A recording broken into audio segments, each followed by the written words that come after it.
The change at the top grabbed the offseason headlines. Theo Epstein is introduced at Wrigley Field. Today they introduced Dale Swaim as the 52nd manager in team history. And now Theo and company must find a way to build from within. A new way, the Cubs way, as Dale Swaim and his staff lead the charge. Today from Wrigley Field, our home of the past, present, and future, it's Cubs baseball on Comcast Sportsnet.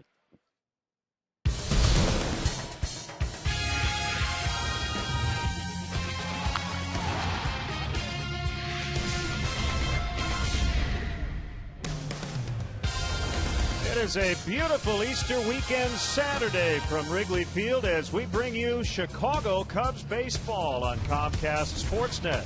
Today, the Cubs look for their first win of the year in Game 2 against the Washington Nationals. And hi again, everyone. Along with Bob Brenly, I'm Len Casper. These two teams were off yesterday after Washington beat the Cubs 2-1 on Thursday. The wind knocked down everything on Thursday. Today, a much different story. The wind is always a story here at Wrigley. Continually a story at Wrigley Field. And I think there's a misconception, Len, that the wind always blows out at Wrigley, at least from people who do not come to this ballpark and don't follow the Cubs. But as you can see from last season, that was not the case. The wind blew in and across a lot more than it blew out. The reality is when the wind is blowing in, even the home run hitters can't reach the seats. And when the wind is blowing out, everybody in the lineup becomes a home run hitter.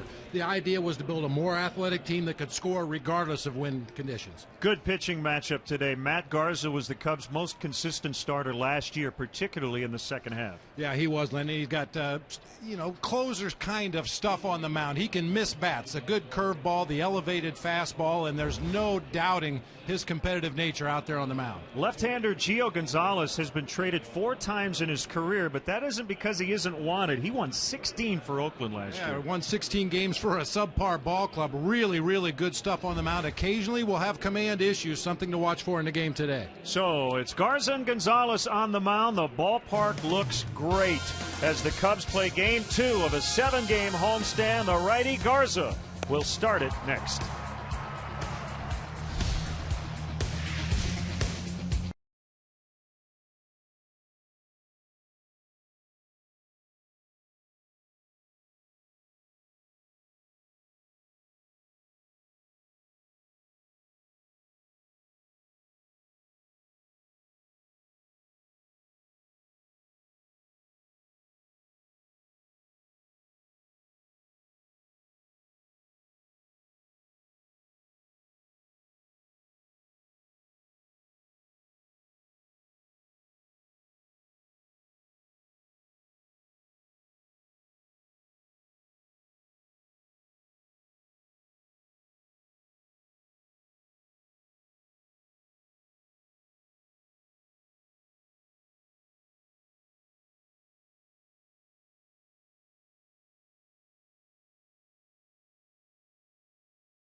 Dealer who invites you to test drive a Lexus today.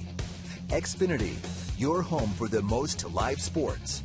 Blue Cross and Blue Shield of Illinois, 75 years being right here in Illinois means no one's closer to your wellness.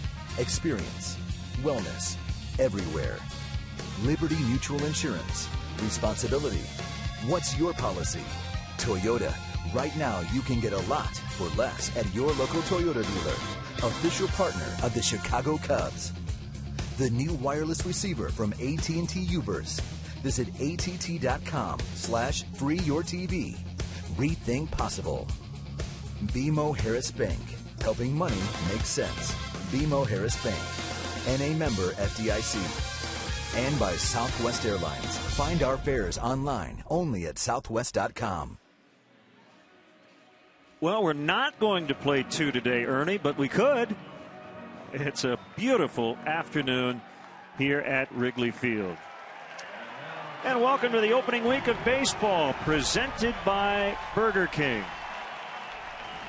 And we want to welcome all the men and women serving our country here and abroad, watching today on the Armed Forces Network. And thank you for everything you do. So Matt Garza gets set to face this Nationals Southwest starting lineup. If it looks the same as the other day, 1 through 8, it's because it is. You got Desmond, who had 3 of their 4 hits, Danny Espinosa, Zimmerman, LaRoche, Worth, pretty formidable in the middle. Mark DeRosa's in left, Roger Bernardina's in center, and the battery, Wilson Ramos and Gio Gonzalez. Take a look at the Cubs defensively this afternoon. It'll be Soriano, Bird, and Reed Johnson left to right across the outfield. Joe Mather getting a start at third base today. Castro and Barney once again make up the double play combo up the middle. Jeff Baker still filling in at first base for the injured Brian LaHare. Giovanni Soto behind the plate for right-hander Matt Garza. Even record at 10-10 last year, ERA of 3.32. Gave up fewer than a hit an inning, struck out right at a batter per inning. And he's on time this year. Matt Garza last season with the Cubs had a propensity for starting the game when he was ready rather than the start time. But he's out there finishing up his warm-up pitches as we speak. Should get started maybe a minute or 2 behind schedule today. Let's get the umpires for you. Former college teammate of Tony Gwynn at San Diego State, Kerwin Danley, is back to the plate with Eddings, Nart, and the crew chief Demuth on the bases. Well, and I have to say, I like Dale Swaim's idea of getting a couple of his bench players into the lineup early in the season. Game 2, you rarely see that happen, but against the left-handed throwing Gio Gonzalez, we have Reed Johnson in right field filling in for David DeJesus today, and Joe Mather getting the nod at third base instead of the left-handed hitting Ian Stewart. And we talked about this down in Arizona. This is as good as your bench players are probably going to be all year. They've had regular at-bats. They've had regular playing time. You might as well take advantage of that early in the season. I like to see that from Dale Swaim. Cubs did make a late roster move. Rodrigo Lopez is in the bullpen. Luis Valbuena, backup infielder, has been outrighted to AAA Iowa. As a right-hander, Garza's ready to work against Ian Desmond, who squares and then pulls it back and takes a strike. And we are underway. Big day for Desmond yesterday. 3 base hits in the game. None of them hit very hard. He also reached on an error. He was a busy base runner for the Nationals yesterday.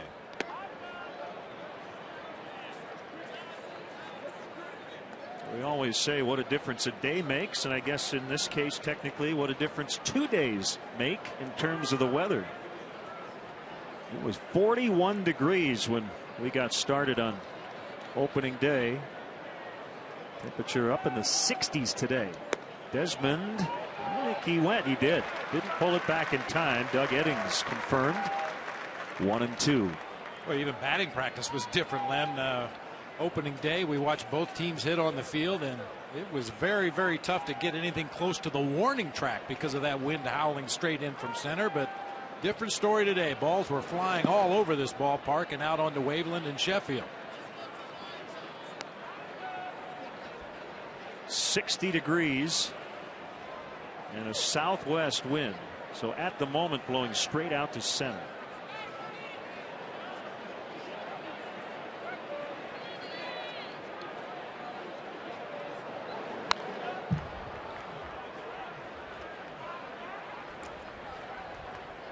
These 2 teams will wrap up the series tomorrow afternoon on Easter. Jordan Zimmerman and Jeff Samardzija. And then the Milwaukee Brewers come in for 4 starting Monday night.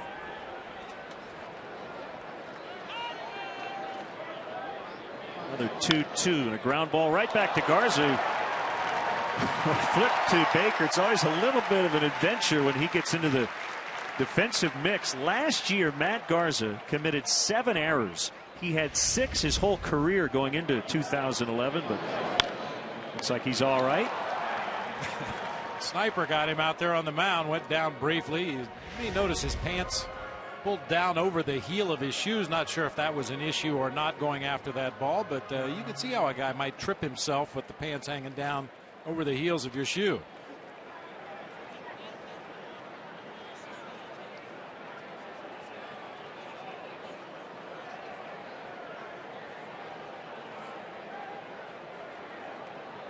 Switch hitting Danny Espinosa takes a strike.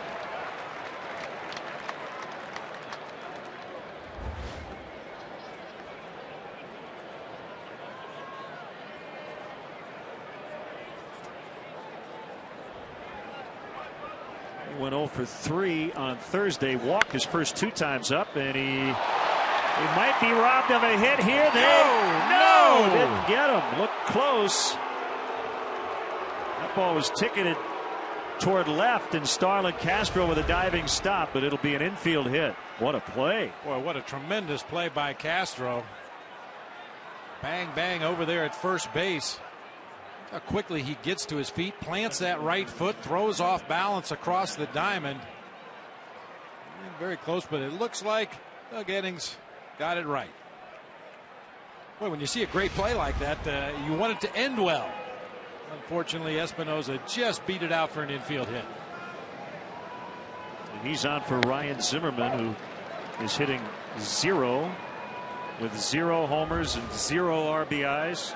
But if the conditions on Thursday were like today, he'd have 2 home runs and a bunch of RBIs. Yeah, he'd be leading the National League in everything. Yeah, he hit a towering fly ball to straightaway center field under no wind or wind blowing out conditions. It might have hit the scoreboard in center field. Now, having said that, talked to Ryan Dempster today. He knew the conditions were such that he could challenge guys with 4-seam fastballs, so it might not have been exactly the same.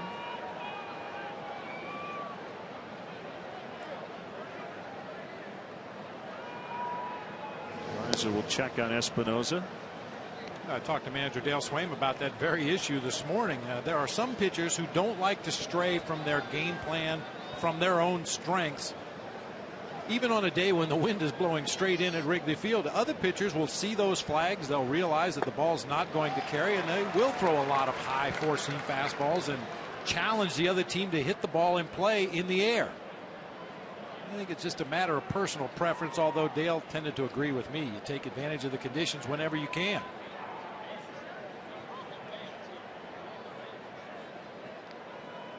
Trying to put away Zimmerman. They're going to go in. And a double play ball. 6-4-3 to end the inning. Good job by Barney as Espinosa came sliding in. So, no runs for the Nationals. The Cubs are coming up.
Check out the Cubs Southwest starting lineup.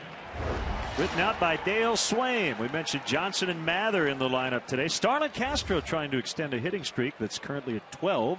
Soriano, Baker, Soto in the middle. You've got Marlon Byrd, Darwin Barney, and Matt Garza rounding it out. And for the Nationals this afternoon, as Len mentioned earlier, same lineup that Davey Johnson ran out there for the season opener. DeRosa in left, Bernardina in center, Jason Worth over in right field. It'll be Zimmerman and Desmond on the left side of the infield, Espinoza and LaRoche on the right side. Ramos doing the catching again today for left-hander Gio Gonzalez. Stellar numbers last year for Oakland. Good fastball, sits in the low to mid-90s, big over-the-top curveball and a straight changeup. And as I mentioned earlier, will have command issues from time to time. Good day to be patient. He throws his fastball about 65% of the time, as I mentioned, in the low 90s. Occasionally will touch the mid-90s. He's only 26, but as we mentioned, he's already been dealt 4 times in his career. An all-star last year with Oakland. 2 strikes on Reed Johnson. This is for Gonzalez, his National League debut. One previous start against the Cubs here at Wrigley with Oakland in 2010, and he suffered the loss.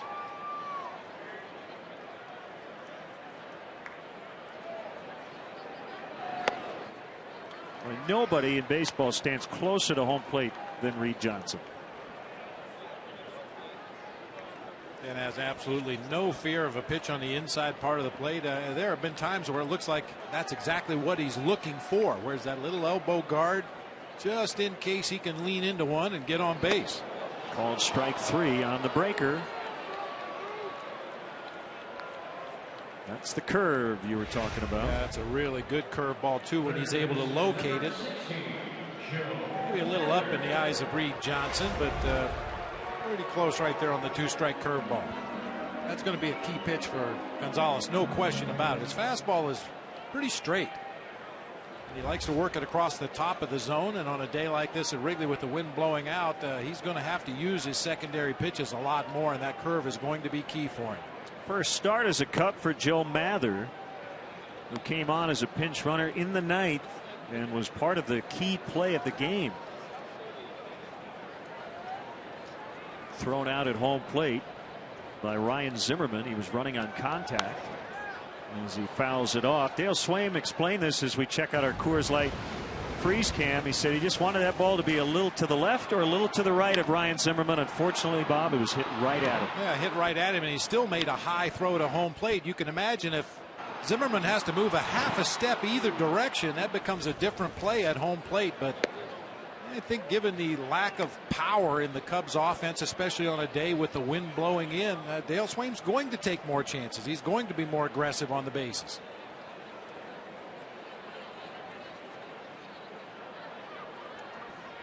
Swing and a miss, 2-2. Well, we've seen all 3 pitches already here early on from Gonzalez. That was the changeup.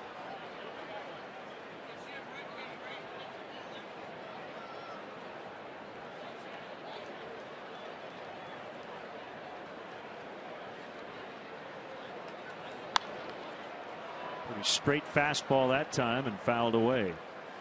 Well, unlike Thursday, I mean, just talking about home runs, you know, it's certainly more likely today, but also foul balls. Defenders can't give up on foul balls today. The wind is going to push those balls back onto the field of play, which is exactly the opposite of opening day.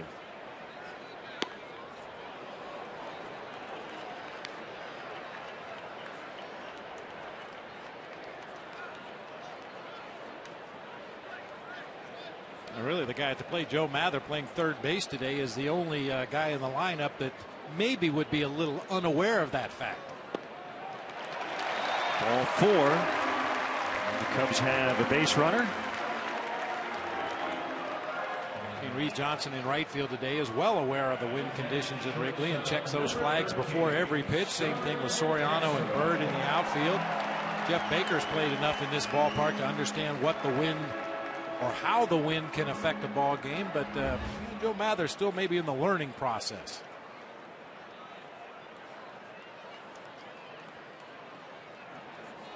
Starlin Castro extended his hit streak to 12 with one single and popped it straight up in the air, landed right near the mound. Nobody caught it. They gave him a hit.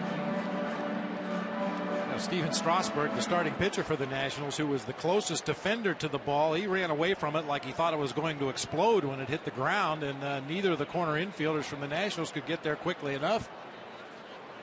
When you get 207 hits in the season, you're going to get your share of those.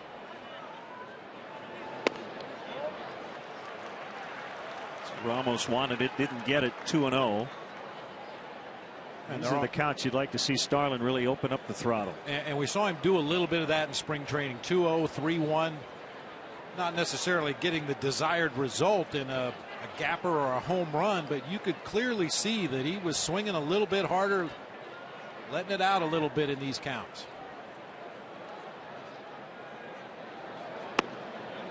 Pitcher strike.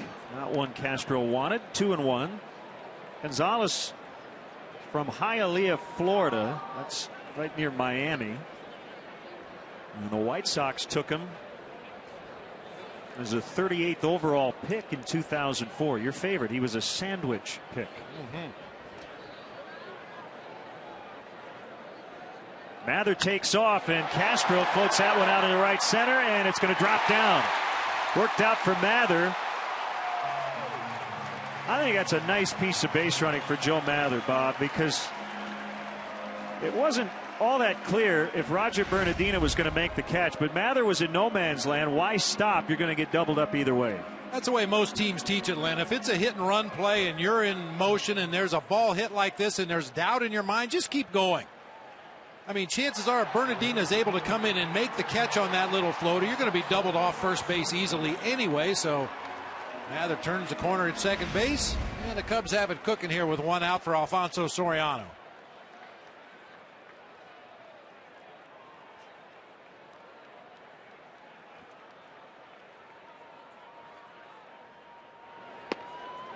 And he takes it low, ball one.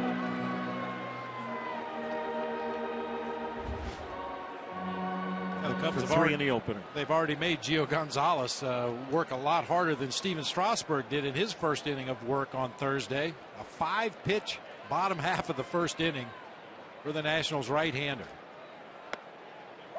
It's the curve. 1-1.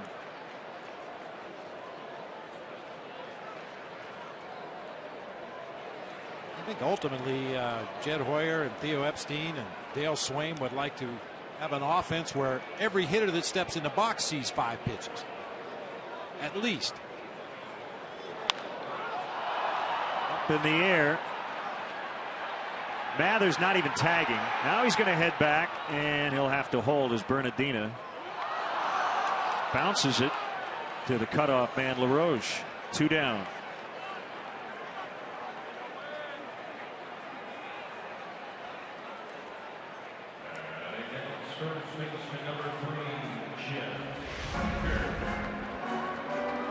And Joe Mather not going back to tag immediately.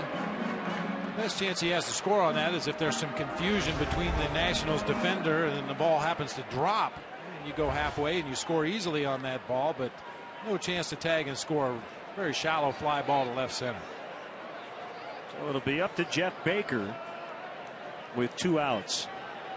Castro takes off for second. Ball kicks away from Ramos. Mather trying to score. He will, standing on a wild pitch.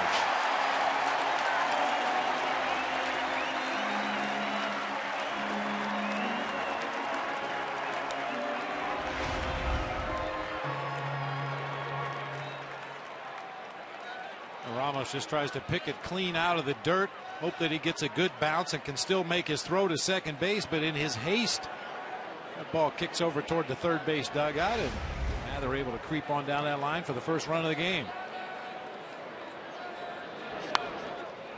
When Castro gets a steal, Mather scored on the wild pitch.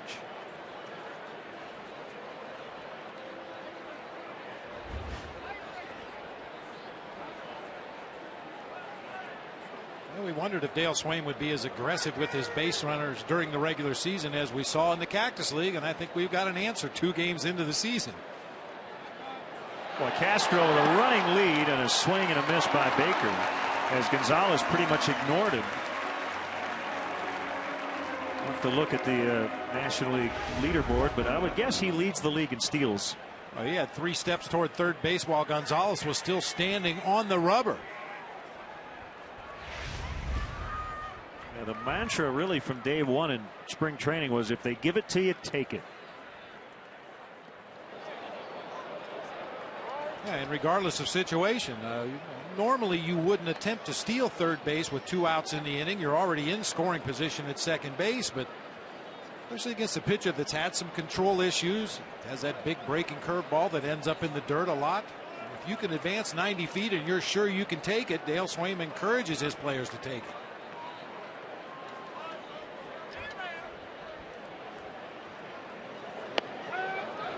Really close. Gonzalez wanted that one, didn't get it. It's now 3-2.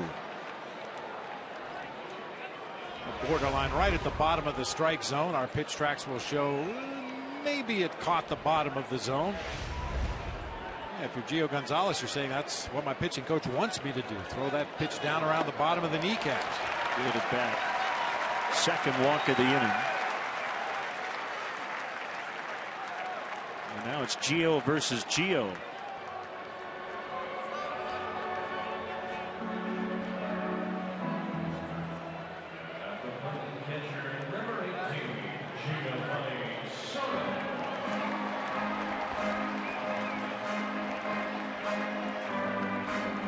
Steve McCaddy is the Nationals pitching coach. You see, he's just telling his pitcher, just keep it calm. Take it easy.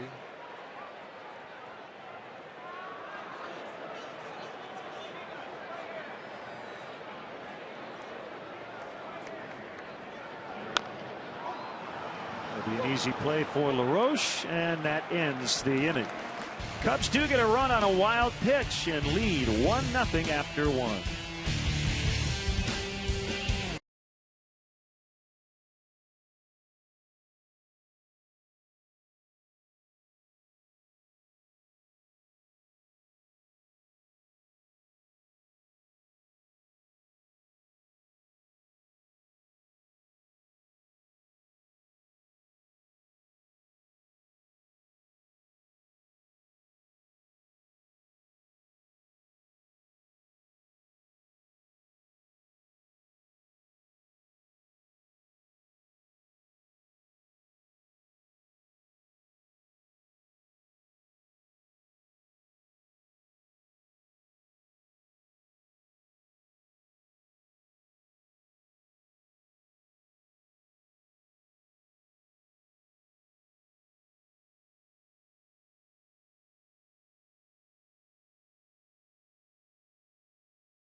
Coming up tonight at 6:30, we'll look at the Blackhawks season finale versus the Red Wings. Also, take a look at the Derrick Rose injury update. Join Sarah Kustok and Chris Bowden for Sportsnet Central, presented by AT Uverse tonight at 6:30, only on Comcast. Sportsnet, fans' best friend.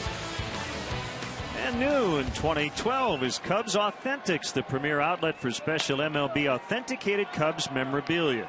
From game-used baseballs, bases, and jerseys to autographed bats and photos, Cubs Authentics has the most exclusive Cubs memorabilia. Visit the Wrigley Field Concourse, the Cubs store, or email Cubs Authentics at Cubs.com for all your Cubs memorabilia needs. She stole your bunny ears. Wondered where they went. I thought you had them. Yeah, mine are at the dry cleaner.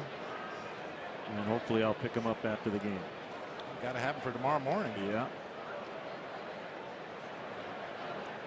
Adam LaRoche.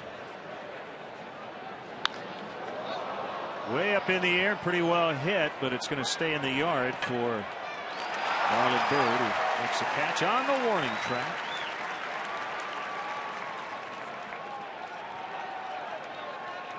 Tough day for LaRoche on Thursday. Struck out in his first 3 at-bats before walking in his final plate appearance, but he left 5 guys on base in his first 2 at-bats.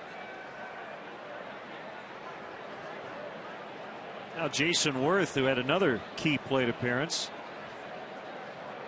as he walked with the bases loaded against Kerry Wood in the 8th inning to tie it.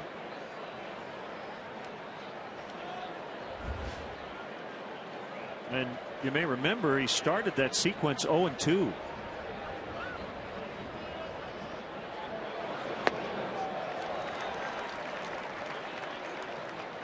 I'll tell you, Ryan Dempster was really good opening day. So was Steven Strasburg. A good old-fashioned pitcher's duel between aces on opening day.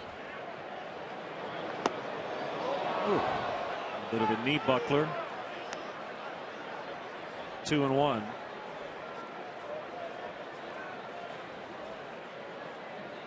Too early to start talking about replay yet? Man.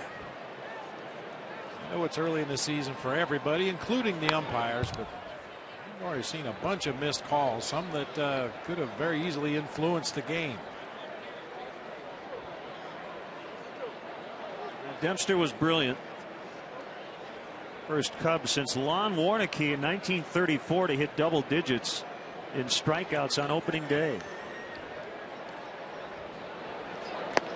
Foul tip, strike 3. First strikeout for Matt Garza.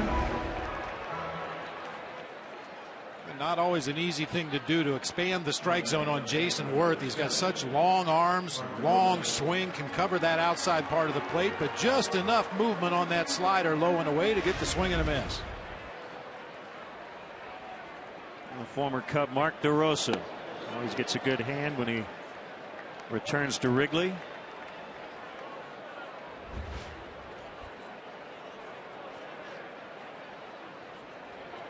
Garza's from Fresno, California, and he gets a ground ball to the shortstop Starlin Castro. And the 28-year-old righty off to a good start today. Cubs lead 1-0 in the second.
Be sure to get to the game early. The first 10,000 fans will receive a special Puffy Ball winter hat, compliments of Pepsi.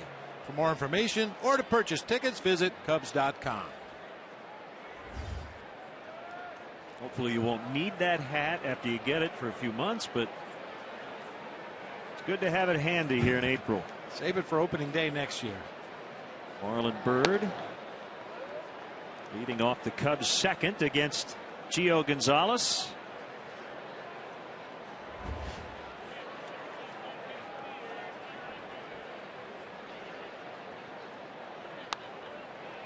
Ouch. And on the hands. Would have hurt a little more on a cold day like Thursday.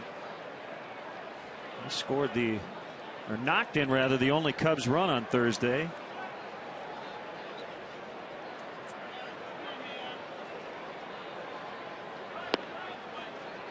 It's that fastball low. It's 2-1. Marlin writes a blog for Cubs.com, said something interesting about this club. He said in the past he's been on teams in which his hustle stood out, but he doesn't expect that'll be the case this year. Another jam shot, little pop up, and a nice knee-high grab by Ian Desmond. Yeah, he thinks people will say this team hustles, not he hustles. I think he's right. That would be refreshing. We love that. Well, what happened on Friday around the big leagues? Jared Weaver, the ace of the Angels, was pretty good. Yeah, he was. Against Kansas City as they got all 5 of their runs in the 8th. 5-0 Angels. Albert with an intentional walk went 0 for 3, but they didn't really need him. Chad Billingsley went into the 9th for the Dodgers, who are 2-0. And even though the White Sox lost, Adam Dunn's swing looks to be back as he tied a major league record with his 8th opening day home run.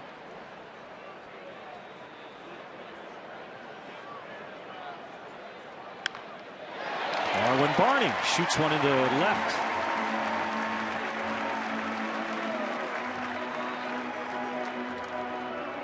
His first hit of the season.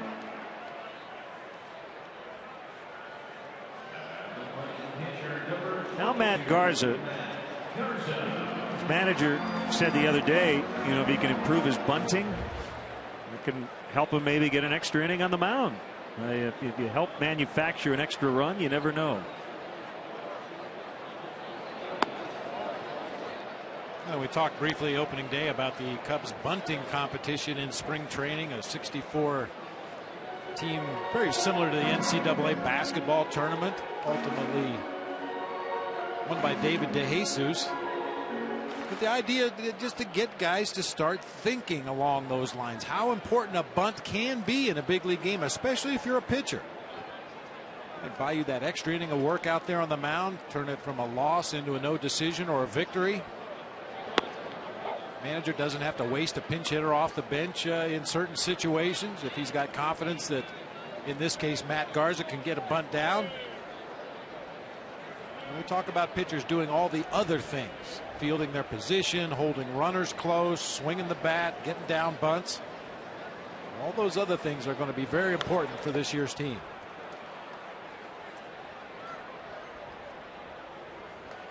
A lot of stories written over the last couple of days about just how intense and quirky Matt Garza is. Even after the Cubs lost on Thursday, walked into a quiet clubhouse and cranked up some Bob Marley. It's only one game.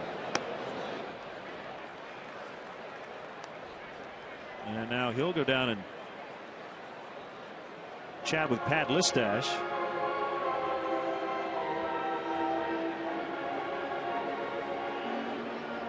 I didn't check with Pat Listash or Dale Swaim before opening day, but I would assume that the Cubs have instituted their regular season signs as opposed to their spring training signs. Bunted foul, and that's a strikeout.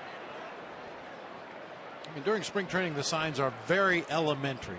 It might be as simple as touching your belt for a bunt,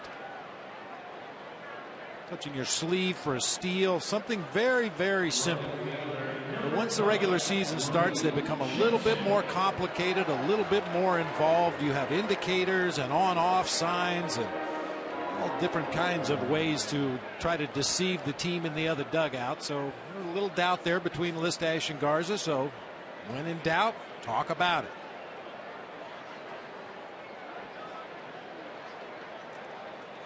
Johnson caught looking on strikes in the first.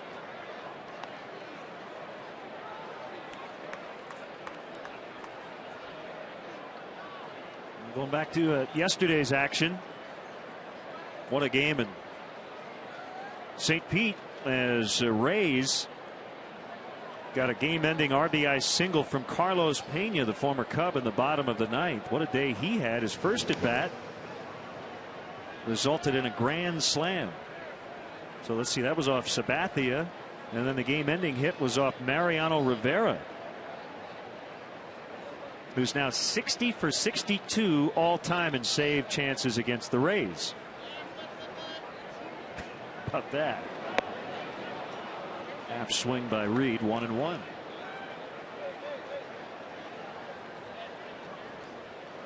Mariano Rivera, he hasn't made up his mind completely yet, has he, about the possibility of retiring after the season? Said he'd see how the year went before he made any kind of a decision.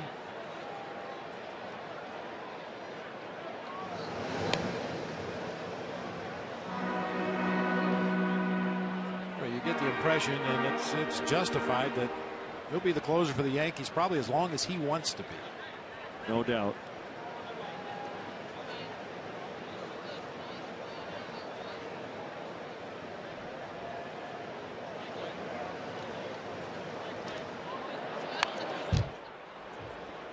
There's also no doubt the Cubs' aggressive base running here right off the bat has Gio Gonzalez a little distracted, really taking his time with Darwin Barney dancing off first base.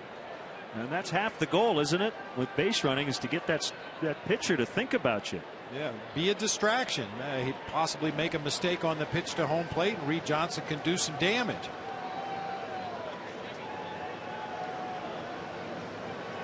Barney runs, swing and a miss to end the inning. Third strikeout for Gonzalez. Cubs leave one and lead 1-0.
Athletico is next Saturday, April 14th.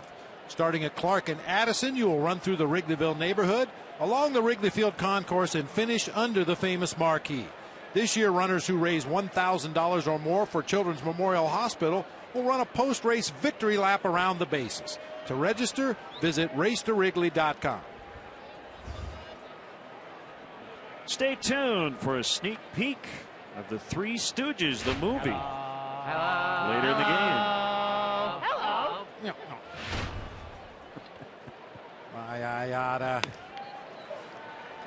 And a strike on Roger Bernardina.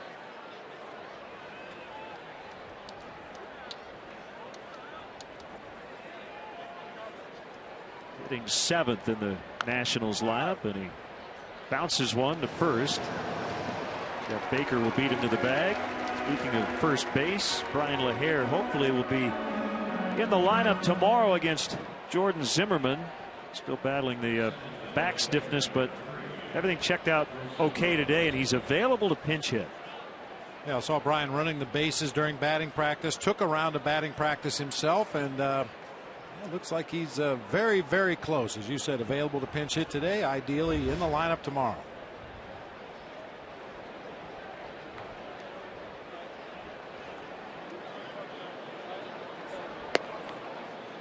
Slider missed to Ramos. The catcher. His backup is Jesus Flores.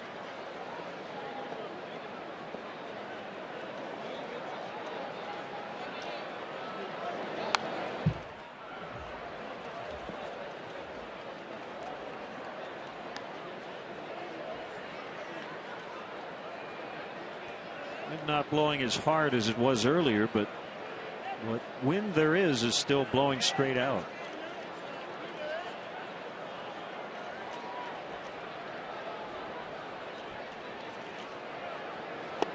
And the thing about the wind and the direction and the ferocity, that can all be mitigated by an outstanding pitching performance.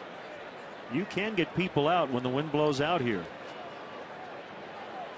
It's just that mistakes tend to get hit onto Waveland and Sheffield. Yeah, you bring up a great point. It's all about minimizing the mistakes. If you're on the mound one of those days when the wind happens to be blowing out, there's a natural tendency for hitters, as we revisit the graphic we showed you in the open of the show. When you show up at the ballpark as a visiting player, you see those flags blowing straight out. Those bleachers look so inviting. You start pounding the ball out onto Waveland Avenue, and you find yourself getting into bad habits at the plate. A smart pitcher will take advantage of that. Then we'll get Ramos 2 down. I used to joke about coming here as a visiting player. You see the flags blowing out and swing straight up, just trying to get some elevation on everything you put into play. Well, an astute pitching coach or pitcher or catcher will see that and try to take advantage of it.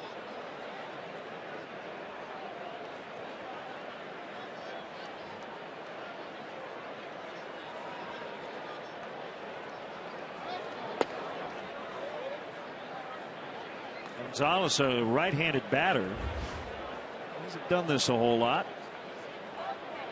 Coming over from the American League.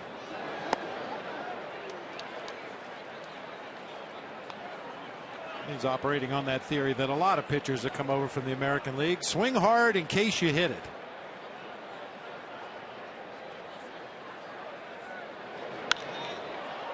And he does hit that one hard. Marlon Byrd tracking, and he makes the catch on the warning track. Not playing deep with a pitcher at the plate. He swung hard in case he hit it, and he did. And Marlon caught it.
Great leather in center field for the Cubs coming in. This time he has to go back on the drive off the bat of the Nationals pitcher. Reaches out full extension.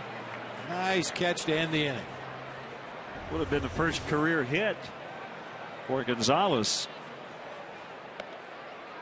So the Cubs back to work offensively. Here in the third inning, leading 1-0. Hey, Cub fans, baseball season is finally back. So is the WGN Radio Cubs Corner, sponsored by Wintrust Community Banks. The first Cubs Corner of the season is this Tuesday, April 10th at Wildfire in downtown Chicago. Join GM Jed Hoyer and pitcher Chris Volstead for a live WGN Radio broadcast and enjoy a great 3-course lunch, all for just $55. Tickets are still available by calling Wildfire at 312-787-9000 or visiting Cubs.com. Joe Mather walked and scored in the first inning as he bounces foul. He was probably the best Cubs position player in terms of production and spring training. Appearing now with his third major league club. Former Cardinal and Atlanta Brave. Bounds that one to Ian Desmond.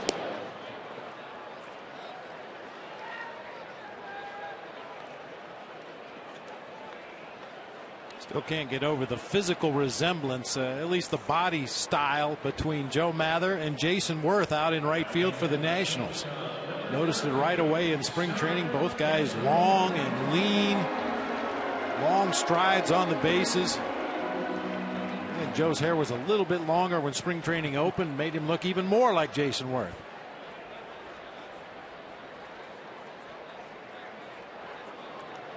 Pretty busy first inning for Castro. He singled and stole 2 bases, second and third.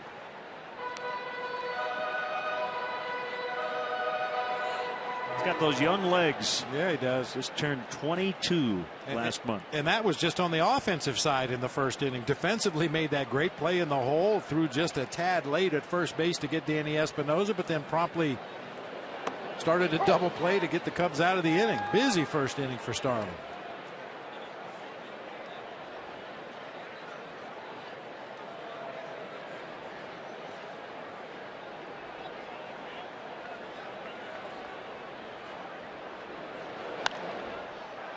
Popped it up.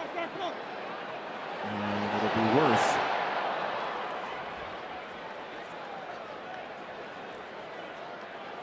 So 2 outs, and it's Alfonso Soriano. I mentioned Gio Gonzalez has been traded a bunch. He was drafted by the White Sox in 2004. They then sent him to the Phillies after the 2005 season.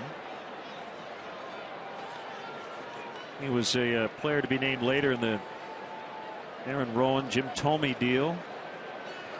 Then after the 2006 season, as Soriano keeps the inning alive with a base hit, he got sent back to the White Sox along with Gavin Floyd for Freddie Garcia. The White Sox then would later trade him to Oakland for Nick Swisher in a multiplayer deal. And then December 23rd of this past offseason, he goes from the A's to the Nationals. He's only 26, so I'm sure there's a point where he's going, what did I do? I think it's more about teams wanting him than teams wanting to get rid of him. I think you're absolutely right, Len. We have a tendency sometimes to look at a player's transactions and see that he's been traded numerous times in his career, and you assume there must be something wrong with him. Teams don't like him, but I don't think it's not too hard to like Gio Gonzalez, a left-handed pitcher with the stuff that he has. Yeah, I think it's more of a case of teams wanting to get him in their rotation and willing to give up the players necessary to bring him on board. And along those lines, after the Nationals got him, they signed him to a 5-year, $42 million extension plus 2 option years. It's the largest contract for a first-time arbitration-eligible pitcher. So based on what the Nationals did after they got him, I think Mike Rizzo, the GM, saying at least through actions and maybe words, don't worry, you're going to be here for a while. There's a Chicago native, Mike Rizzo, who grew up a Cub fan. That was not his first opening day at Wrigley Field on Thursday. Let's put it that way. He spent a number of days here at Wrigley sitting out in the bleachers and finding empty seats after he snuck into the ballpark. I'm sure Mike feels right at home here today.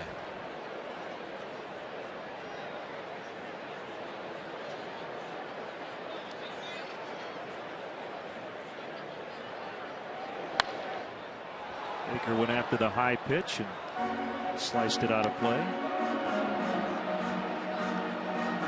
Gonzalez has one of those very smooth deliveries, almost lulls you to sleep, and then can be sneaky fast with that fastball. I mean, 93 is good velocity, but he can add another 2 or 3 more miles per hour on that in a given situation. Just kind of puts you in a very relaxed frame of mind at the plate, and the ball explodes.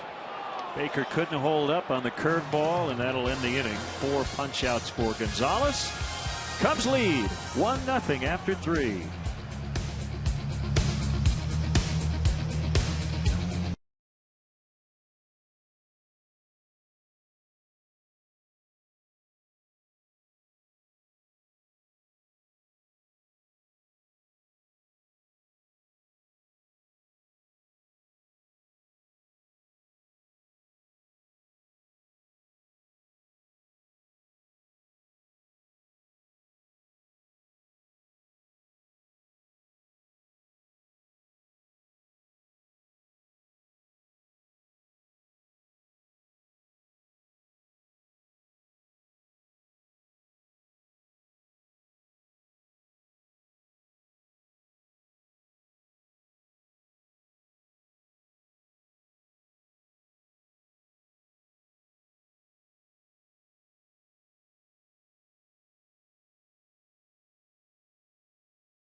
Or later.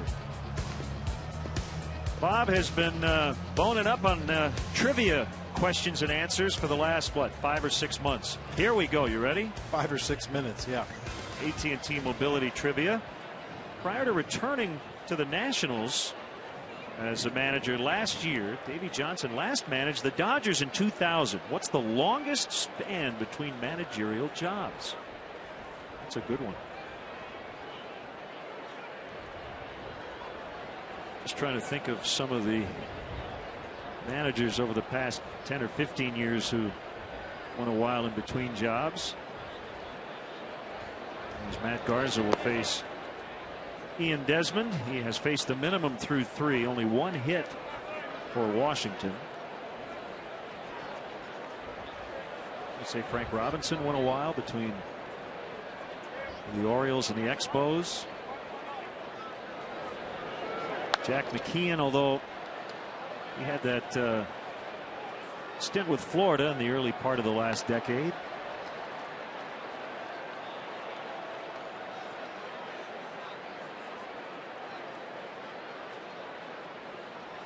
I'm getting indications that we've got to go back a little ways. Get in the Wayback Machine, yeah. Baseball history.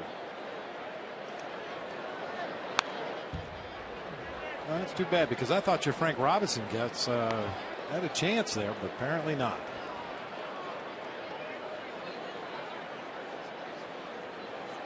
Probably somebody nicknamed Old Ironsides or No Teeth Johnson or something like that.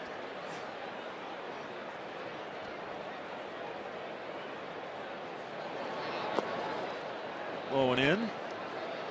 A nice note from former Cub and a member of our broadcast crew here on Comcast Sportsnet, Dan Plesac, watching.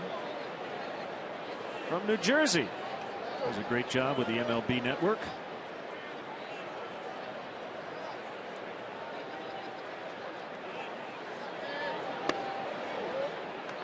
Full count, 3-2. Espinoza, who has the only Nationals hit, is on deck.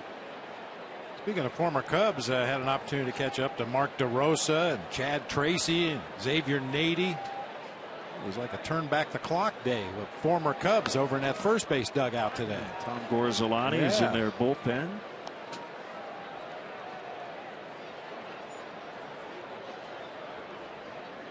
And some older Cub fans will remember Davey Johnson finished his career as a Chicago Cub.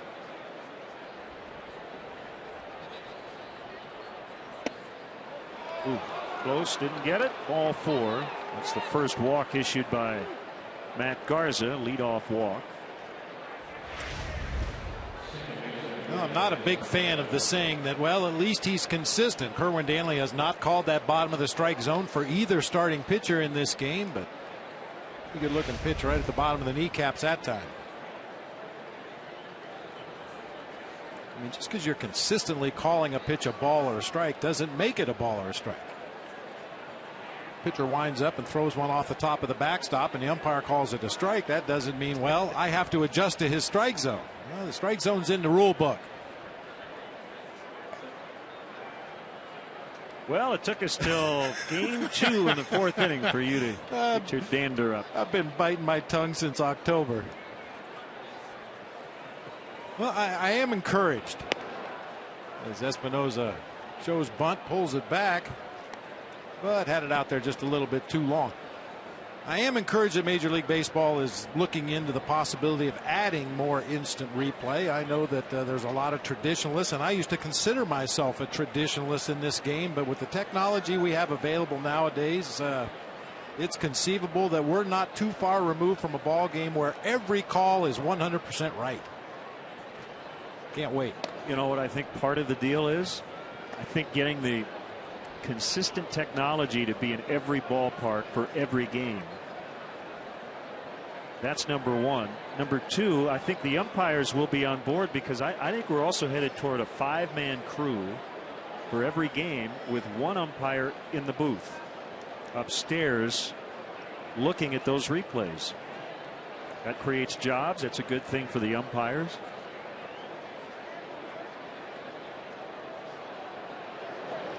Swing and a miss.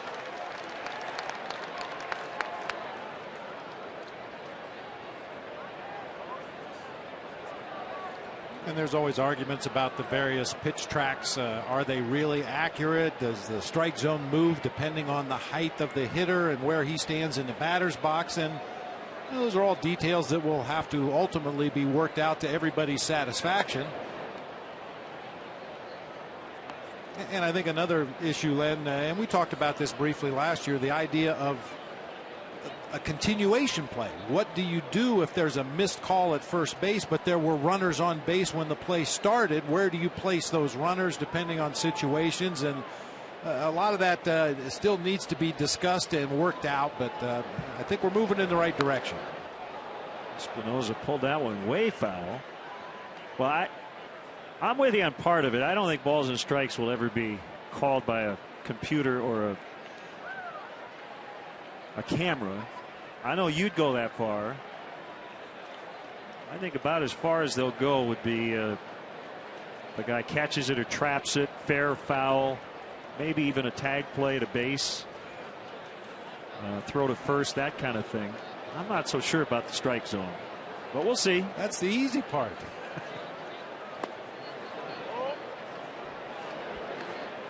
And I will give the umpires their due. I mean, you think back to the late 80s, early 90s when the strike zone was so subjective that from day to day it might be a completely different looking strike zone. Some umpires called more high pitches and not as many low pitches. Some guys would go off the corner on the outside but not the inside.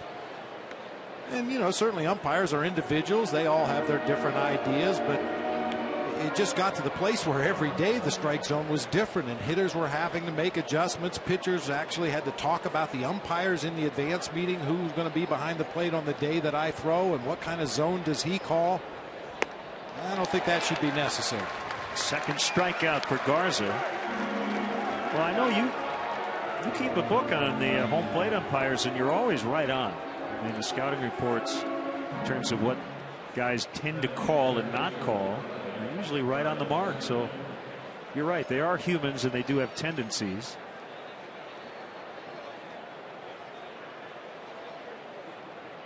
I guess I never felt so strongly about it until I sat in that manager's seat and saw what a difference one pitch can make, not only in the course of an at-bat, in an inning, in an entire ball game, and consequently in an entire season.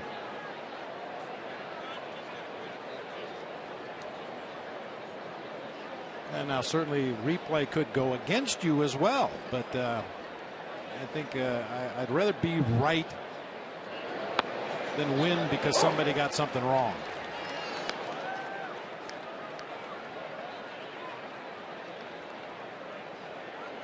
Ryan Zimmerman signed a big contract in the offseason. Yeah, it paled in comparison to the Fielder and Pujols deals, but 6 years, $100 million. He signed through 2019 with an option year to follow. Also added a personal services contract when he retires as a player.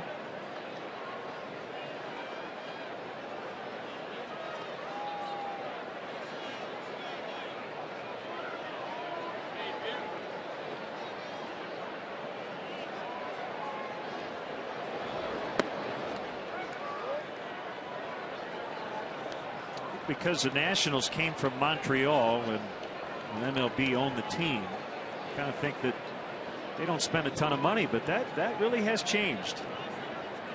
There were discussions about maybe Prince Fielder ending up in Washington.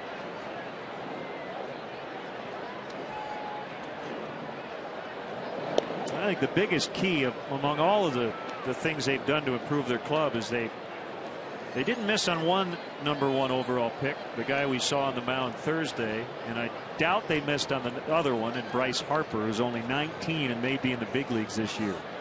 Well, talking to people close to this Nationals organization, I think it's a foregone conclusion that they're going to see Bryce Harper maybe before the All-Star break this year. Boy, everybody just not only raving about his tools, the things that he brings physically on the field, but the way he plays the game. He rubs some opposing players the wrong way, but he hustles, he runs everything out hard, which occasionally makes other players look bad in comparison, but they don't want him to change one thing about his game.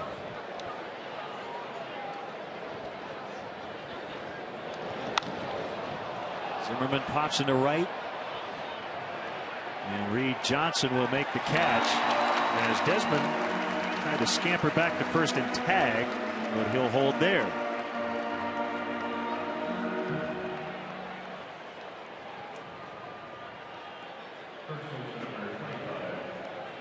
I'm telling you, partner, guys are hitting balls today like that one.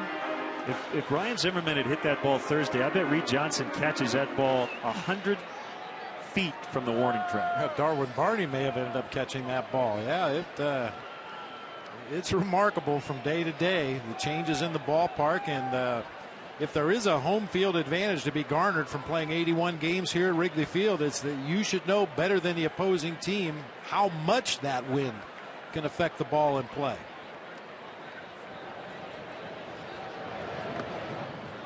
Good block by Soto.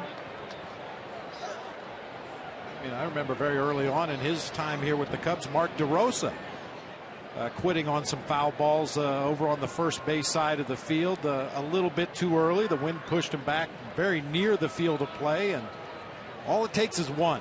All it takes is one time you don't chase a foul ball over near the dugouts or near the stands. The wind pushes it back into play. It should never happen again.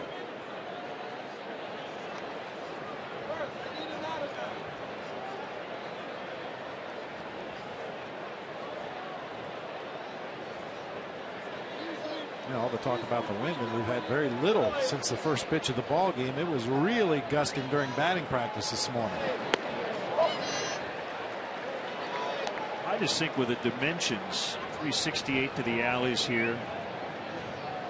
The wind not blowing in, regardless of how hard it blows out, it's more of an offensive park, right?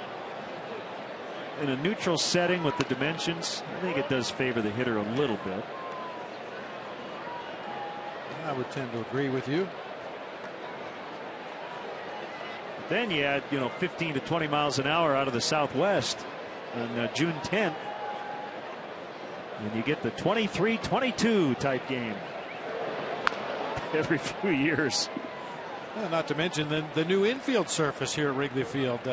Used to be one of the slowest infields in all of Major League Baseball. The grounds crew used to let the grass get very deep and very thick to help out some of the Cubs' slow-footed infielders. And now that the new infield is cut very low, plays very fast, a lot of ground balls in the past, they used to get gobbled up by infielders or rolling into the outfield for base hits. 2-2 on LaRoche, 2 down. And he pulls that one to deep right. If it's fair, it's gone, and it hits the pole for a 2-run homer. Well, Adam LaRoche had a really rough opener on Thursday, but he made up for it right there by giving his team the lead. Banged it off the hey hey sign.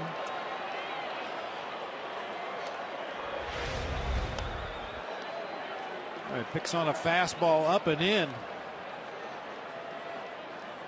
Out of a bail and whale swing, got a fastball up in the zone, pulled it right down that first base line. Oh, for just a little bit of wind blowing toward that right field line would have pushed that one foul.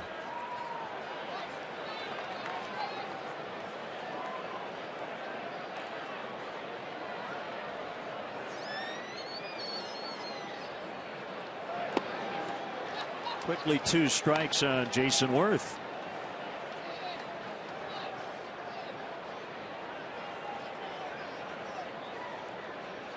For LaRoche, that's his 14th career home run against the Cubs and 213 career at bats.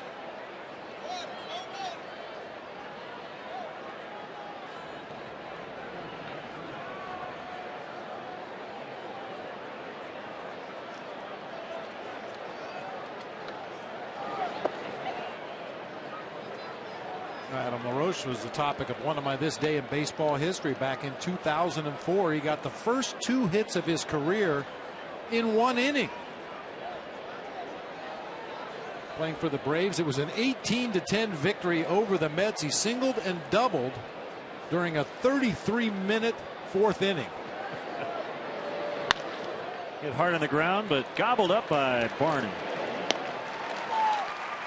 So Adam LaRoche with a 2-run homer off the foul pole and right, and the Nationals have their first lead today.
Fielders love to see the grounds crew out there between innings making sure there's no bad hops. And we talked about the intensity of Matt Garza after giving up the 2-run homer. He just seemed to be upset at nothing in particular, just maybe that pitch or the way that sequence played out. So 2-1 Washington with a lead is Giovanni Soto takes ball 1-1. Back in the day, Len, we used to have a term for players who were very emotional and weren't afraid to show their emotions. Called them snap masters. A snappage, something you hear a lot in this game, as Soto breaks his bat and ends up with a leadoff single. Well, Matt Garza, he would have been a snap master in any generation.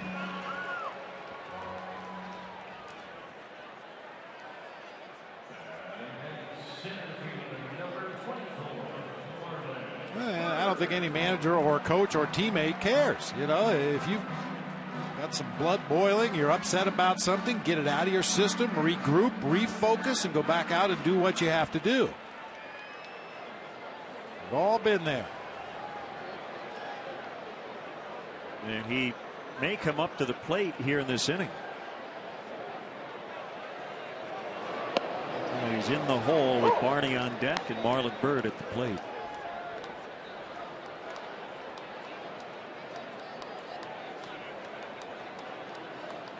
Marlon got a pretty big tattoo over the offseason.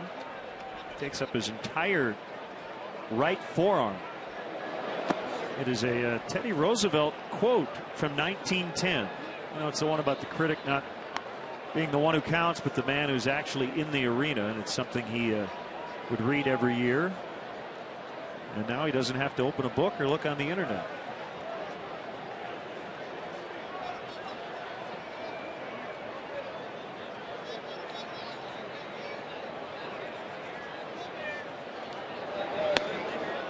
Late on that fastball, and it's 1-2.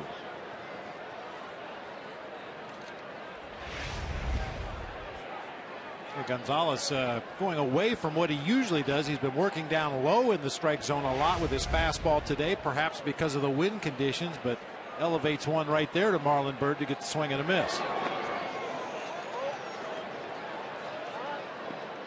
A lot of times a pitcher who features a curveball as opposed to a slider as his secondary breaking pitch will throw more high fastballs. The idea being that fastball that's up around the top of the letters is the same place you want to start your curveball.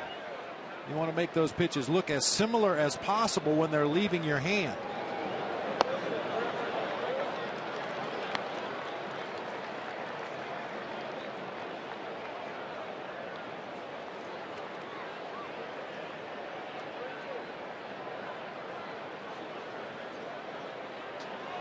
We'll see if Soto might be on the move. Nobody out, but a 3-2 count on Marlon Byrd. He is not running, and it's ball 4.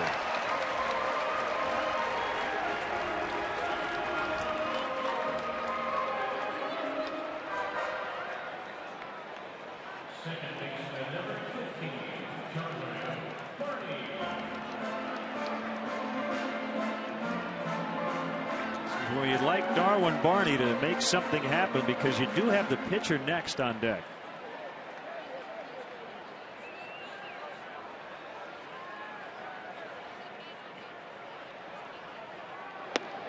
Down the middle. 47 multi-hit games last year. That led all rookies. Trying to pick up another one here. He's 1 for 1.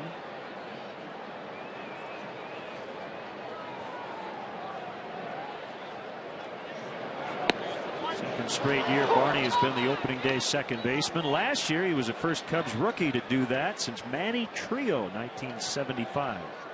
Yeah, last year he really came out of nowhere to win that job. It was supposed to be a competition between Jeff Baker and Blake DeWitt to see who the starting second baseman was going to be, or perhaps it would evolve into a platoon, and Darwin Barney came in and won the job outright. And chased a bad one there. If he expanded his zone even a little more, knowing Matt Garza was on deck. Well, for whatever reason, he ends up chasing a bad breaking ball. Started in the middle of the plate and down, and ended up even further down and inside, just trying to get a piece of it to stay alive, but comes up empty. Barney hit second on Thursday, 8th today as Garza shows bunt. He struck out on a bunt attempt in his first at bat.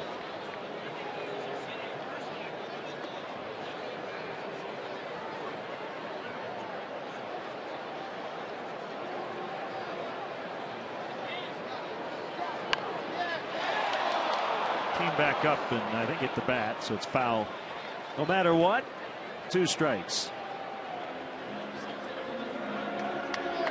You may notice as Matt Garza gets back into that right-handed batter's box, in an obvious bunt situation, he moves way up in the batter's box, as close to the pitcher as he can get. And his right foot will be very near that inside line. He wants to get as close to that strike zone as he can, as close to the pitcher as he can, to try to keep this bunt fair.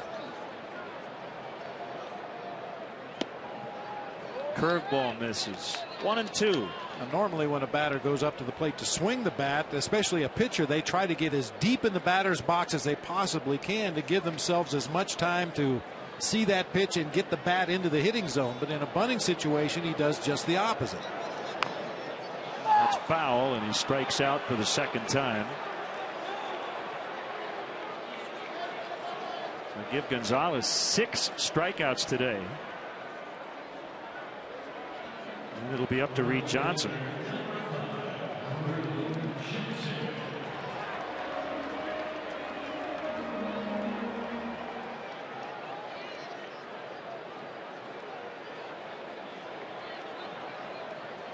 This is where the 2 leagues are very different. I think Gio Gonzalez learning that here in this inning. Boy, in the American League, you're facing the Angels or the Yankees or the Rangers. If the 6 and 7 hitters lead off an inning by getting on base, you don't have a bailout plan necessarily. But in the National League, it's very different, isn't it? Oh, Get to that pitcher spot, you know, by and large, you've got one spot you don't expect to have damage done. Especially later in a ball game, it really forces decisions on the part of the manager. My pitcher's throwing well, but we need to score to win. Should I take him down for a pinch hitter here? Should I send him up there and let him try to bunt him into scoring position? If we do take our pitcher out of the ball game, are we going to make a double switch? I mean, there's so many decisions to make from the middle of the ball game on in a situation like this that never even cross your mind in the American League.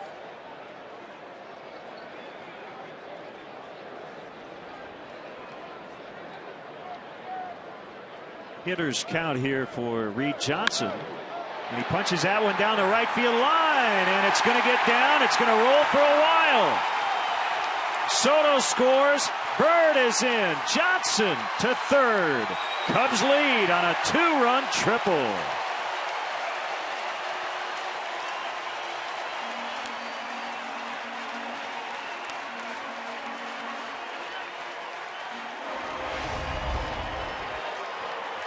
Not a poor pitch from Gio Gonzalez. Fastball down over the inside part of the plate, and Reed Johnson with that inside out swing takes advantage of Jason Worth, who was really playing him cheap out there in right field, and Reed Johnson made him pay. Drives that ball down into the right field corner, clearing the bases. Giovanni Soto is going to score easily from second base, and Marlon Byrd streaking around from first, not far behind to give the Cubs the lead. Joe Mather lines to left, and DeRosa can't catch it. 4-2.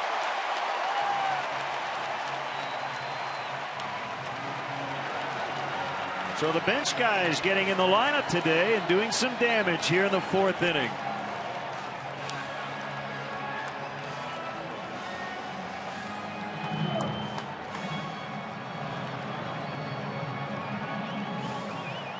A little 2-out lightning, just what you like to see. Matt Garza was unable to get the sacrifice bunt down. Looked like whatever momentum the Cubs had garnered in that inning was going to go by the wayside. And Reed Johnson's triple, Joe Mather's single. 2-out lightning.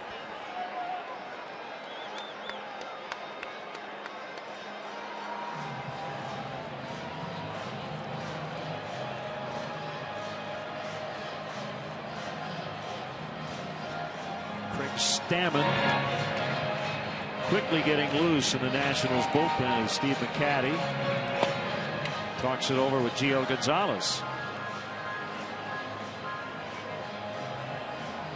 We have a moment. Let's answer our AT&T Mobility trivia question.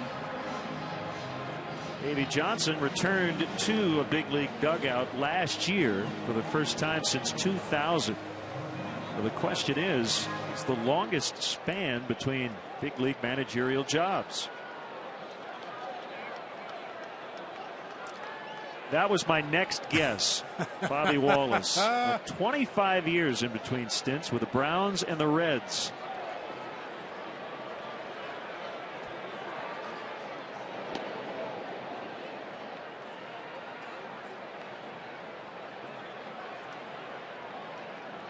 And the rest of that list, Rogers Hornsby, the Cubs hitting coach on that list.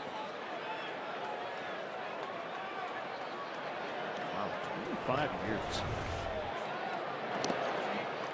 Hopefully they didn't forget about Bobby Wallace. 1912 to 1937. How many eras in baseball passed in that time? Dead ball, live ball. Oh. Just waiting for things to come full circle back to the game he liked.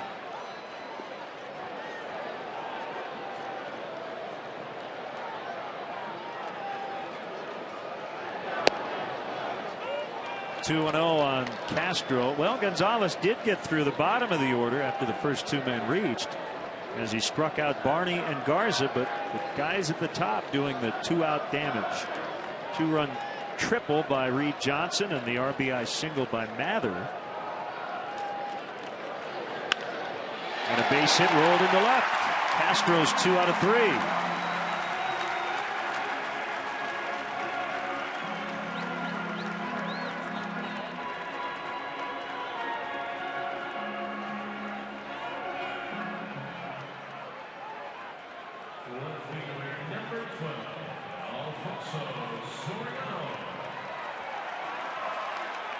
That will be it for Gonzalez. About 3 minutes ago was a pitch away from getting out of the inning with a 2-1 lead. He cannot, however, finish here in the 4th inning. It will be Stammen, the right-hander. Let's see, Honda call to the pen. 4-2 Cubs in the 4th.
Inning.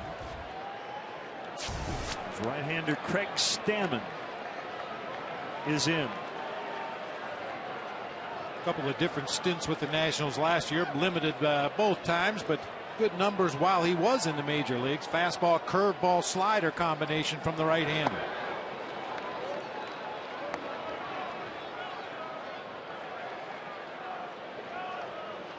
Cubs lost the lead in the top of this inning on a 2-out 2-run homer by Adam LaRoche, but they've gotten back into the lead with 3 runs, all with 2 outs here in the bottom of the inning. And a 1-1 count on Soriano.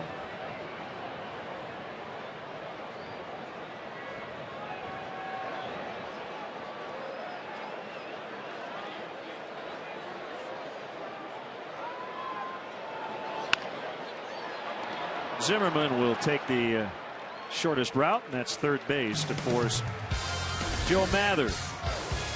Johnson with a 2-run triple. And then Joe Mather followed that up by giving the Cubs some insurance, 4-2.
Chance to win free food. If the Cubs get a base hit in the 5th inning, fans with a base hit for Burritos game card win a free entree. And while we have a quick second here, don't miss the action as the Cubs host the Brewers this Tuesday at 7:05. The first 10,000 fans at the game will receive Cubs ear warmers, compliments of Comcast Sportsnet. For more information or to purchase tickets, visit Cubs.com. Cubs with their biggest lead of the season, 2.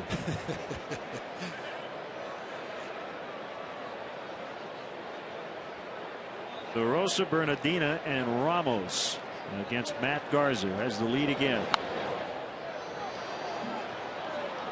Some happy birthday wishes go out today to Tim Dillman,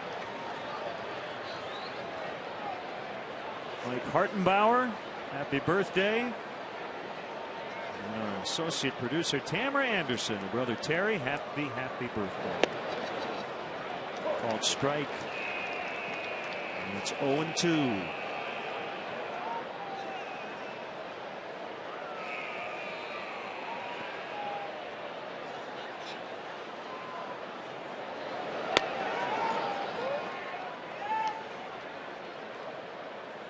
Cleveland leading the Blue Jays today 2-0. On Thursday, the Blue Jays won the longest opening day game ever, 16 innings. We've been talking, at least in the spring, about Jamie Moyer, who will start later tonight at Houston. He's 49 years old, coming back from Tommy John surgery. Well, we haven't mentioned 44-year-old Omar Vizquel, who did play in extra innings off the bench for the Blue Jays on Thursday. Bobby came in as an extra infielder and then played first base.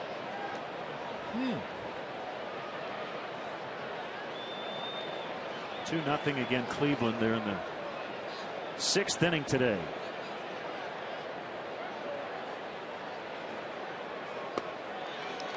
And DeRosa missed it. That ball rattled around between the feet of Soto. He picks it up and fires to first.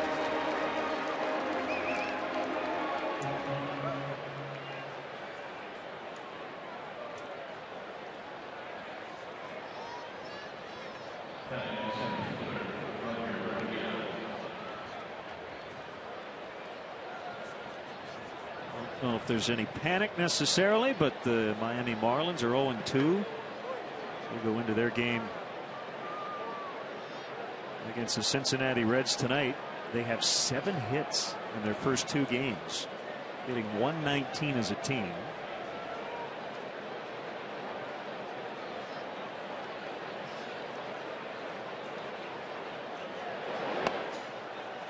Who do you like over in the West? Diamondbacks beat the Giants 5-4 to start the season last night. Those are the 2 teams you'd focus on? I think so. I think the Giants still have enough issues with their offense that it's going to be tough for them. The Diamondbacks seem to be the cream of the crop in that division as far as I'm concerned. The Dodgers, with their pitching, and you figure Andre Ethier is going to have a big bounce back season. Matt Kemp says he wants to be a 50-50 guy this year, and if you get a superstar player motivated that way, it's hard to say what he might be able to accomplish. I think the Dodgers could be the sleeper in that division, but you still have to like the Diamondbacks at the top. Well, the Rockies will score runs. Padres are 0-2.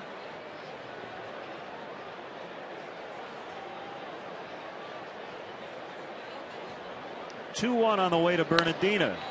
Boy, Garza just got out of the way of that rocket comebacker for a base hit.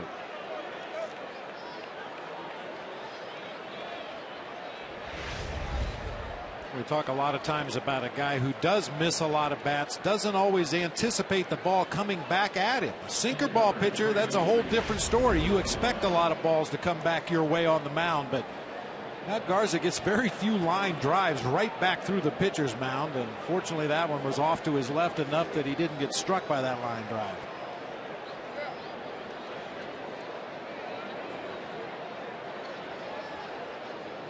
Here's Ramos. You've got Stammen, the pitcher, on deck. Interesting to see what Davey Johnson does depending on the situation. Nobody up in the Nationals bullpen at the moment.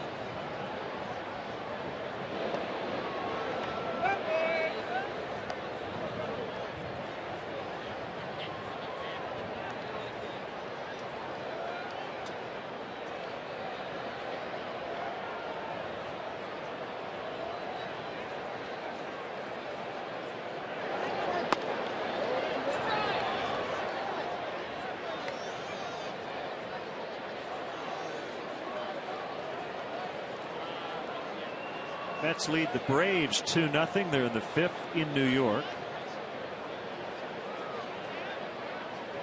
David Wright and Lucas Duda each with home runs. Each of the dimensions at Citi Field have been made more hitter friendly.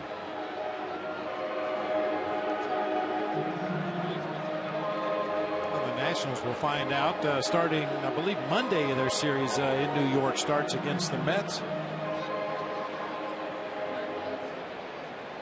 Jair Jurgens and R.A. Dickey on the mound in that one.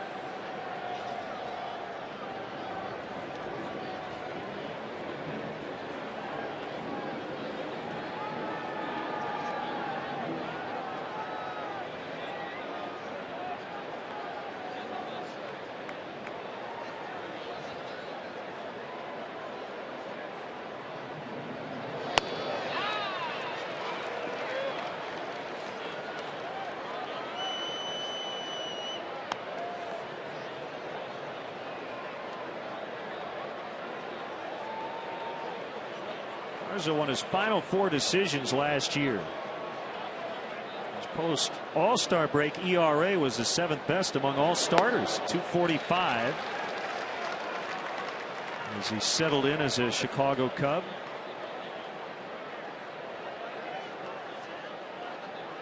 And while he did give up that home run to Andy LaRoche last year, he did a great job keeping the ball in the ballpark. Gave up just 14 home runs in 198 innings.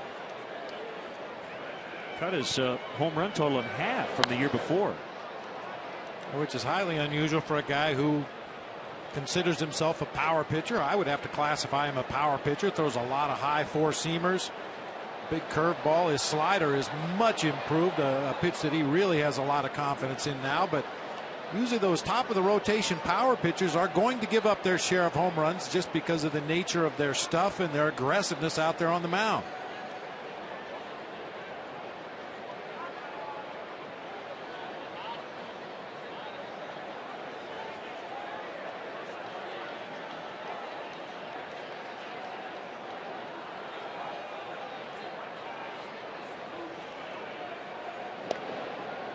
Looks like Stammen's going to take the at bat next, no matter what happens. Still no action in the bullpen.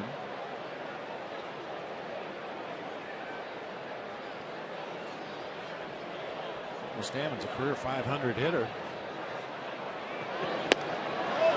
A little bit away, 3-2, 1 for 2.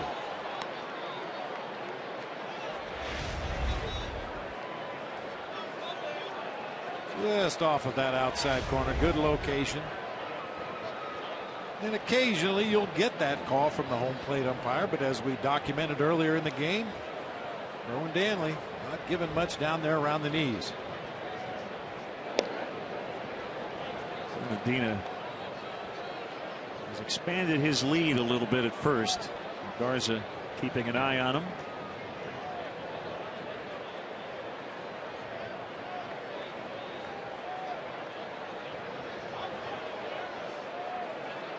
Not running. And another comebacker base hit. That one might have gone through the legs of Garza.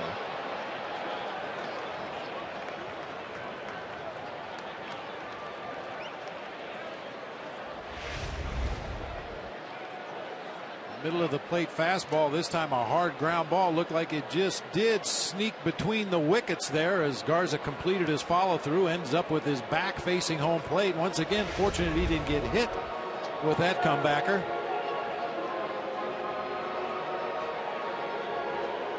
Chris Bosio, the Cubs' new pitching coach, out to talk it over. And it will be the pitcher Stammen, so Cubs will be guarding against a sac bunt.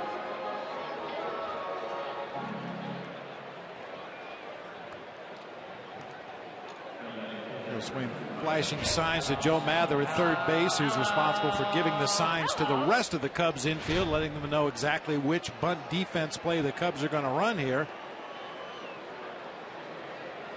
And given the personnel on bases, you've got the catcher running at first base, who's very slow-footed. You've got the pitcher at the plate, who you assume is a slow base runner. This could possibly be one of the rare times you use play. We used to call it play number 4. Corner infielders charge. The pitcher comes straight in. Shortstop covers second base. The second baseman covers first. Try to turn a double play.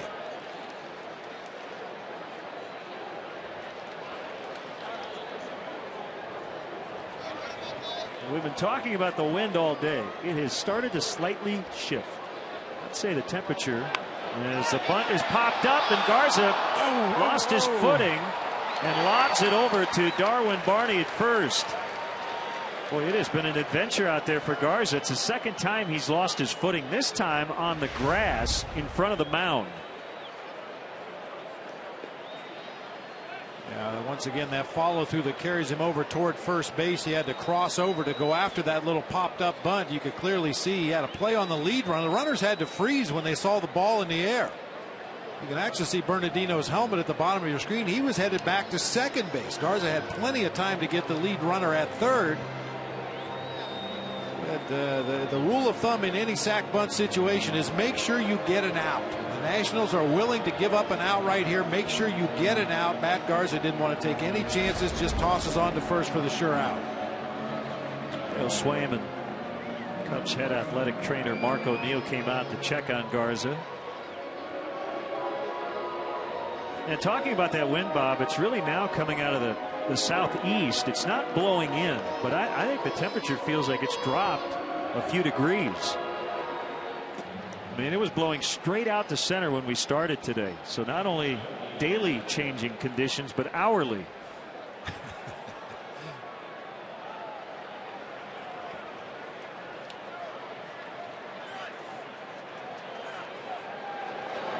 Well, Ian Desmond on Thursday scored the tying run in the 8th and knocked in the winning run in the 9th. He had 75% of their hits. They had 4. He had 3 of them. Yeah, and all 3 were on pitches from the middle of the plate away, a couple of them down, and he cued them right off the very end of the bat. That time a slider out there on the outside corner. It's a swing and a miss.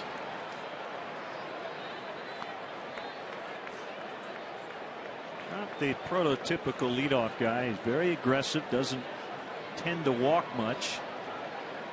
Does have a walk and a run today. And he hits that one hard to deep left. Soriano with a leap and the catch for out number 3. Well, the Nationals hit the ball hard in this inning, but the final one was caught by the Cubs left fielder. Still 4-2.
Sarah, thanks. As the Cubs lead this one 4-2. Jeff Baker, back-to-back starts at first to begin the season. And a 2-0 count.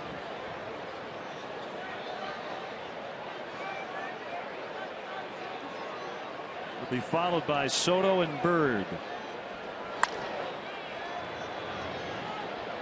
And Desmond will get him, one away.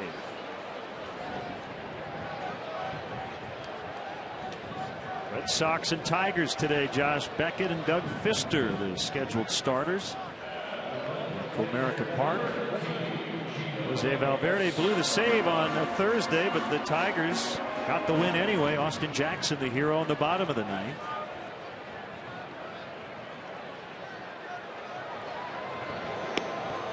Luke Hochevar, Dan Herron, as the Royals and Angels will match up again in Anaheim. A couple of late afternoon National League games, Giants and Diamondbacks. And the Cardinals and the Brewers. Cardinals are 2-0. They spoiled Milwaukee's home opener yesterday. Giovanni Gallardo gave up 4 home runs. Zach Greinke will start today for Milwaukee. Last year, Greinke went 13-0 at Miller Park, including 2-0 in the postseason. Adam Wainwright returns from Tommy John surgery for the Cards. Soto's out. Maybe we are underestimating the Cardinals. They're scoring runs without Albert Pujols. Lost their manager, pitching coach Dave Duncan, extended leave of absence. Chris Carpenter's hurt, and they're 2-0. Long way to go. Yep.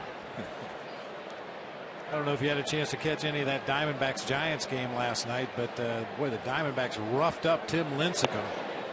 That Goldschmidt, the first baseman for the Diamondbacks, has as much raw power as I've seen in a hitter in a long time. He hit a home run last night. I think it just came down recently. Towering fly ball to left field.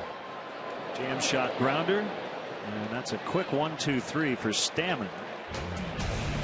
as we head off to the 6th in game 2 of this series. 4-2 Cubs.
Today's Xfinity high-speed action, and we've had a bunch of it in the early going today. I think most people in uniform land would tell you that game 2 of the regular season they view as the actual start to the year. Opening day is so different from what they're accustomed to. All the hoopla and the added media, big crowd. At game 2 you start to fall into that regular season rhythm. Don't have as many media members in attendance here today. Espinosa with a pop-up into shallow right, and Darwin Barney from second base makes the play. You get back into your rhythm, get back into the routine, doing the same things at the same time for everyday game, doing the same things at the same time for night games. I think everybody in uniform, they love opening day, don't get me wrong, but opening day is more for the fans. Rebirth of another season, meet the new players, meet the new staff. But the rest of the season, for the guys in the uniform to get into their rhythm and hopefully make those fans happy.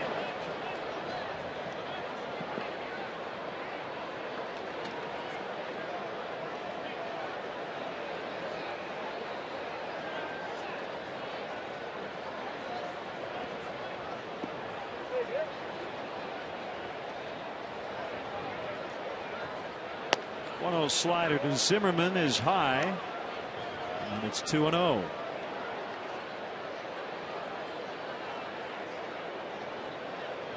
Nationals started up in 2005 after moving to D.C. from Montreal, and this guy here, the top of the leaderboard in most offensive categories since '05.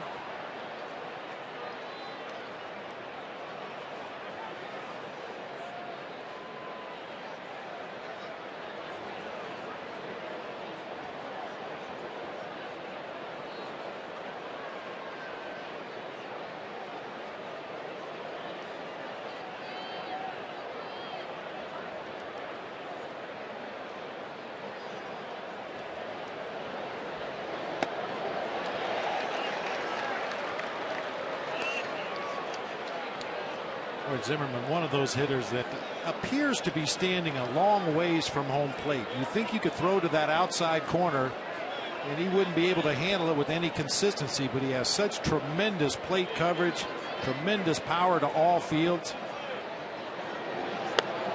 Called strike 3.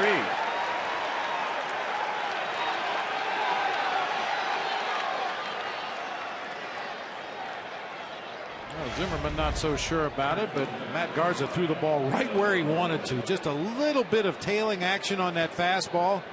Soto sets up on the outside corner, catches the ball right in front of his body, and Erwin Daly rings him up. And Zimmerman, as I was just mentioning, he knows his strike zone. He knows where that outside corner of the plate is, and he felt it was a little too far away. And the big pull shift once again against Adam LaRoche. Didn't help the Cubs his last at bat as he hit the pole in right for a go-ahead 2-run homer.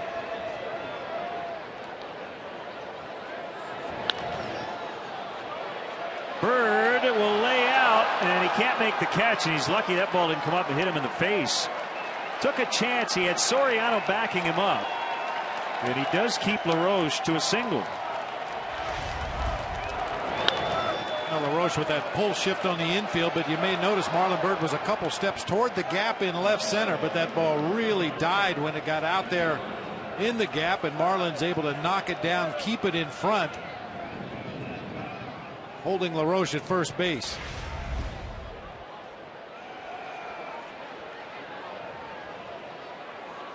But when you see that bare hand get involved, when an outfielder is diving for a ball and you see the bare hand get involved, that's a pretty good indication that he doesn't think he's going to catch it, but he wants to make sure it doesn't get past.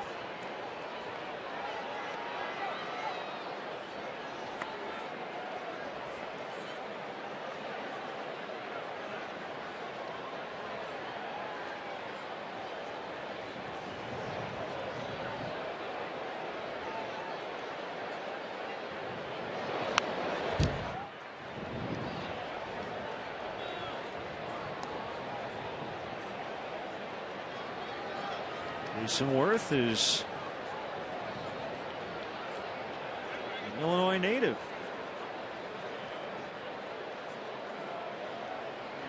Born in Springfield. 0-2.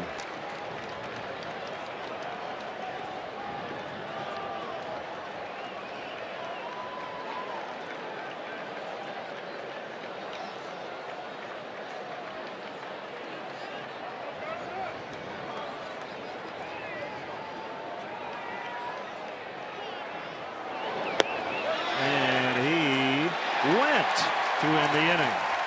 National strand a runner, 4-2 Cubs, and as promised earlier in the game, here's a sneak peek at the Three Stooges, the movie.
Darwin Barney will lead it off. Brian LaHare is in the on-deck circle for Garza.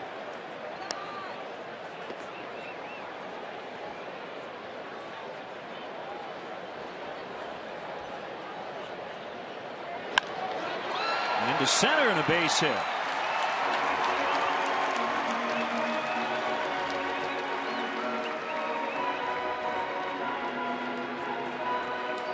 So LaHare will make his season debut a couple of days later than he had originally hoped, as he comes off the bench. Missed the final 4 games of spring training due to the back issue. Found out in December he would be the everyday first baseman. There's Rafael Dolis with that heavy sinker in the Cubs bullpen.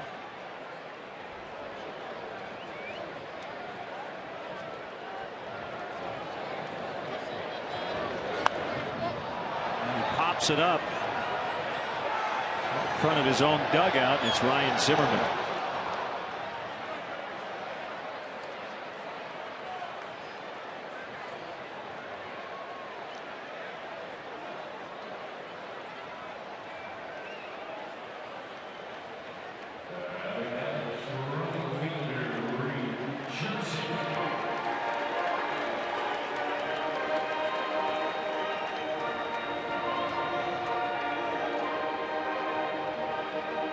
Bob, we're going to see at least one young member of this Cubs bullpen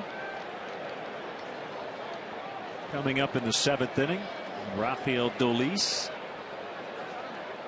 will be working with at least 2-run lead. We saw a lot of Dolis in spring training down in Arizona. We know when he's good, he's throwing strikes, as you said, with that heavy sinking fastball. Once again, when he's good, he gets a lot of ground balls to the infield. At times, his sinker can be a swing and a miss pitch. He has that much late, heavy movement on that ball. Garza went 6 innings, gave up 2 runs.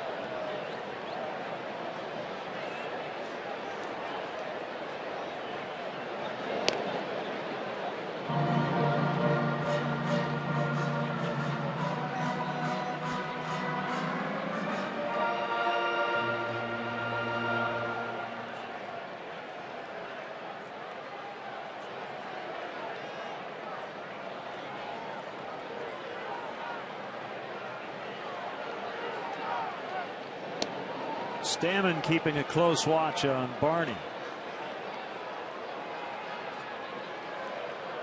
Cubs didn't really add any speed in the offseason. In fact, they have less speed because Tony Campana is not currently on the active roster. But I think you'll see more throws to first this year than last year for sure,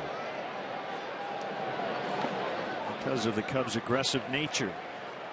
Well, and the fact they ran so much in spring training, and as we documented on our televised games from Arizona, there were dozens of scouts at every ball game sitting behind the screen, making a notation of every pitch, every attempted stolen base, every count that the Cubs ran in, one of them. The bottom line is the Cubs were very aggressive in spring training, and people noticed.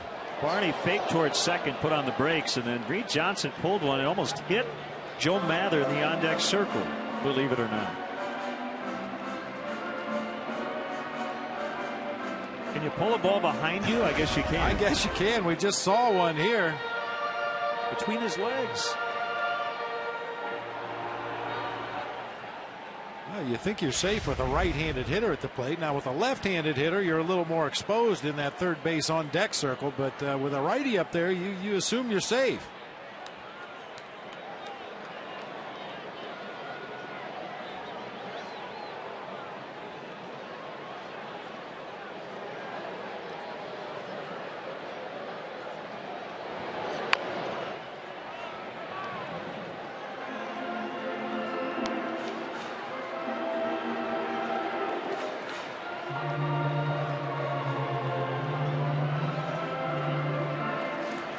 Tied in Cleveland. Blue Jays got 2 in the 7th. They're down the bottom of the 8th. Jays and Indians 2-2. Brett Lowry, 2-run single.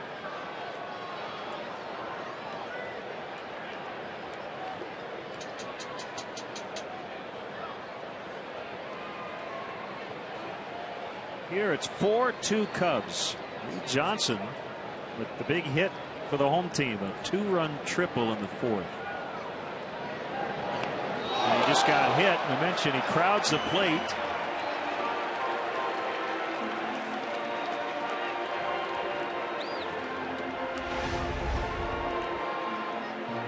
Hailing fastball started off the plate, just continued to run further and further inside. Takes it off the left thigh.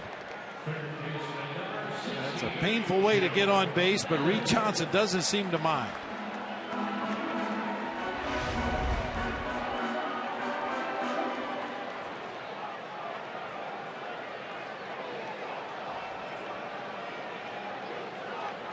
The 114th time in his now 11-year career, 10-year career rather, he's been hit by a pitch. By the way, for Reed, this is his 999th career game.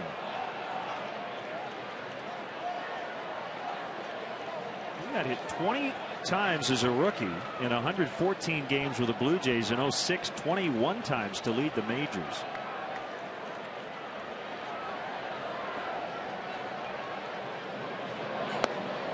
Snap throw to first, and he got back in time.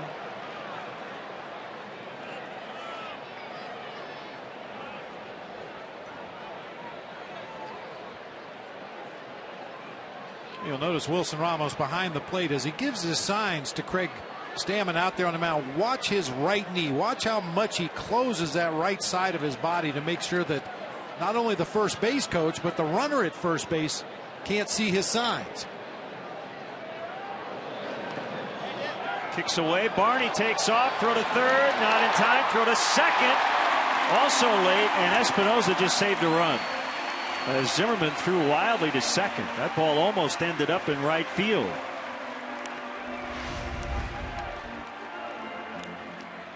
Good read by Barney out there at second base. Got a good jump. He was going to make it to third base easily. Reed Johnson had to hold up momentarily to make sure Barney was going. So Zimmerman thought he might have had a play at second, but man, only a great play by Espinosa kept the Cubs off the board there. That ball was ticketed for right field. Well, the infield will have to come in.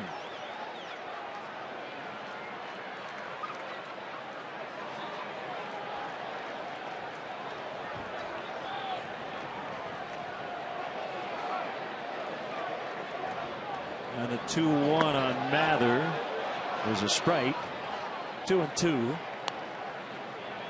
They'd call that a wild pitch on Stammen, allowing the runners to advance.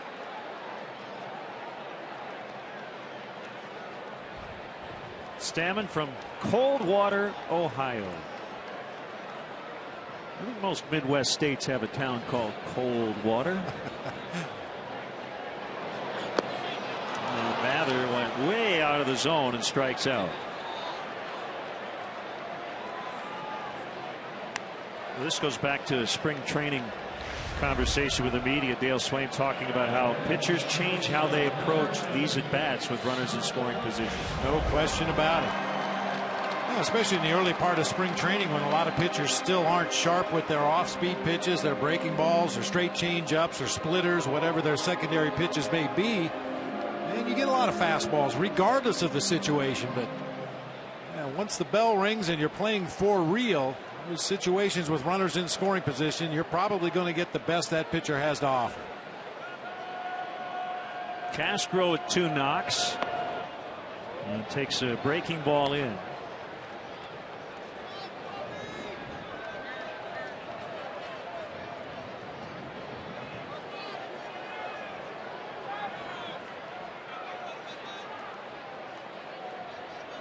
Single, a hit batter, and a wild pitch have the Cubs threatening to tack on to their already 2-run lead. And since those runners have both moved into scoring position, we've seen nothing but a steady diet of sliders from Craig Stammen. Normally he relies heavily on that sinking fastball, a severe ground ball pitcher, but with runners in scoring position, going to that secondary breaking pitch.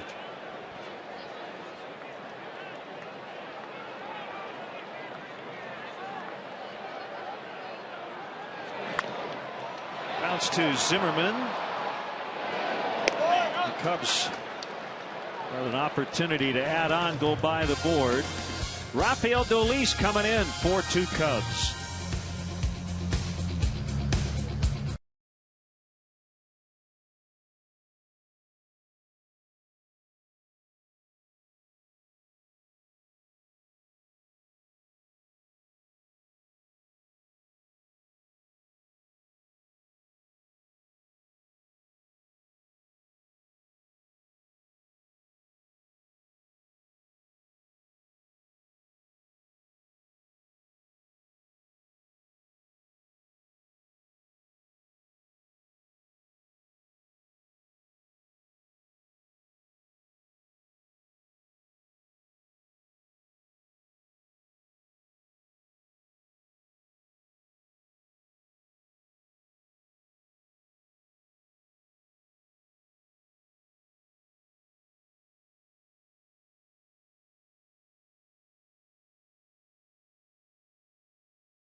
Age 5 to 13 of all abilities, the ultimate major league experience for 8 one-week sessions in 6 convenient locations around the Chicago area. Join fellow teammates for a week of top-notch baseball instruction, exclusive access, and unforgettable moments. Visit Cubs.com/camps to sign your future Cub up today. Well, here's a guy with great stuff, Rafael Dolis. See what he did in spring training. This will be just his second major league outing. He pitched in the final series of the season last year as he made his debut.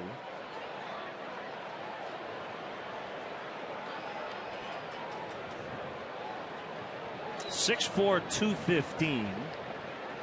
Just 24 years old. Cubs signed him back in 2004.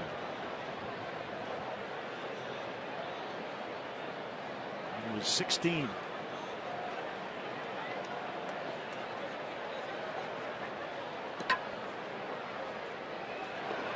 And Mark DeRosa on the first pitch. Bounces out to Castro.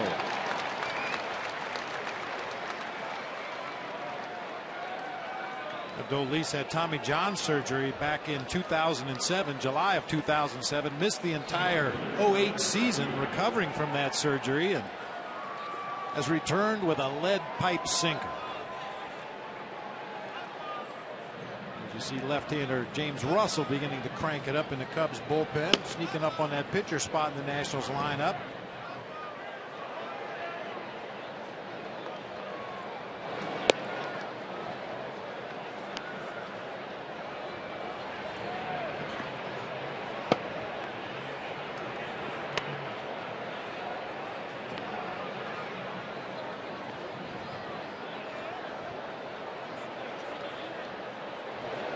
Medina with a ground ball. Barney will spin. 2 down. Jody Davis will sing the 7th inning stretch coming up.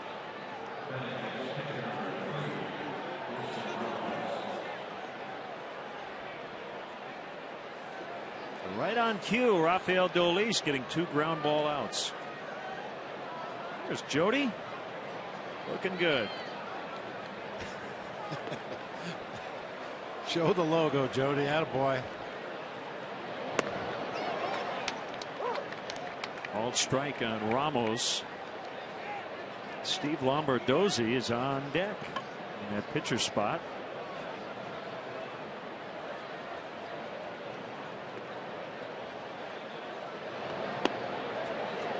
Just missed. At least one of those pitchers, Len, that you don't even really need to watch one of his games to tell whether he was effective or not. All you need to do is look at the box score. If he's getting a lot of ground balls, that means he was keeping that sinker down in the zone.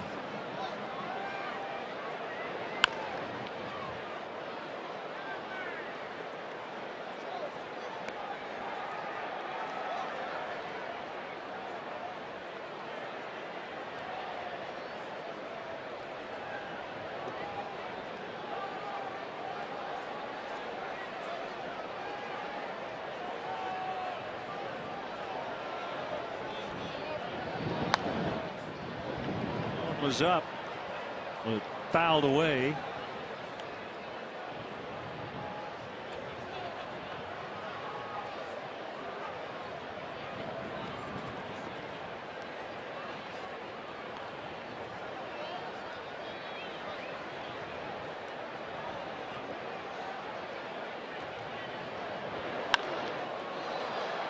Soriano in left center. And it's time now for the Captain Morgan 7th inning stretch. Today's guest conductor for Take Me Out to the Ball Game, former Cub great Jody Davis. All right, Cub fans, let me hear ya. A 1, a 2, a 3. Take me out to the ball game. Me out with the crowd. Buy me some peanuts and crackers. I don't care if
I hit ninth. And right-hander Ryan Matthews will pitch. Craig Stammen did a really nice job. 2 1/3. No runs. 1 hit, 1 strikeout. And Soriano will lead off in the 7th. Great to have with us former Cub catcher Jody Davis. Jody, always a pleasure. It's great to be here. It's wow. Look at this weather. A day like today at Wrigley Field in early April. April 7th. Boy, and the crowd response to your singing, that might have been your best ever, Jody. Oh, well, you know, where does that rate, though, really? Hey, the best is the best. Best ever might not be the greatest compliment in this situation. Well, nothing beats Wrigley Field on a day like this. 40,102. Soriano strikes out. 1 away. Jody, Bob and I every year talk about a new piece of equipment at a catcher's disposal. Stuff that you never had. I'm sure you still have parts on your body that ache because you didn't have an extra piece of padding, right? Oh, I see the gear that Gio wears, and I'm going, wow. I mean, nothing could hurt through that, could it? I don't know. I don't want to find out. Yeah, I think we took enough that we don't have to find out. Boy. And it really didn't matter what kind of gear you had on. It always seemed like foul tips were going to hit you in an unguarded area. Unguarded area, and I guarantee you there was not many days this warm in April, and you got Lee Smith out here throwing, and it's 25 degrees, and it hurt. Now, did you have just the baseball cap without the helmet for part of your career at all? No, as a matter of fact, I never had a cap in my 8 years here. Yosh was the clubhouse guy, and I would have probably had to pay for one. All my pictures have on the little, the half hard helmet, and I'm going, well, that's all I ever had in 8 years here. But no, I had the helmet, the old mask. Back in those days, we were just getting the first leather tied on throat protectors that hung from the mask. That was kind of our addition to the repertoire, I guess. I also remember a contemporary of ours, Tony Pena. He came up with some little device to extend the guard that protects the top of your foot. Yeah, because he had taken a couple of foul tips off the tip of his toe and wanted to put some kind of a protector on there. You can see the new gear now; it covers that up. All the new gear has that. I can remember taking a foul ball in the right shoulder, and Tony Garofalo, our trainer, got me 2 pieces of leather, sewed them together, and sewed it on my chest protector. So I did have a little piece of leather there, but of course now all the gear has Velcro on both shoulders, and it's come quite a ways. You guys wear the hockey style masks, which is quite a change as well. Yeah, it is, and it's a lot lighter. I know a lot of the guys don't take the mask off on pop-ups, which they're I never had one on, so I don't know what it looks like from in there. I know Michael wears one. Yeah, my son Michael wears the hockey style mask. They say the visibility is much better, your peripheral vision's good, and as you said, they're so light there's no real need to take them off on a pop-up. Well, a short visit today, but always a pleasure to see you, Jody, and enjoy the rest of the afternoon. Well, it was quick. Let's hang on. You got it. 4-2 Cubs after 7.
Made a huge impact on the Blackhawks organization, his view from the Stanley Cup victory parade, and much more. Only on Inside Look, John McDonough. Tomorrow at 2:30 on Comcast Sportsnet, fans' best friend.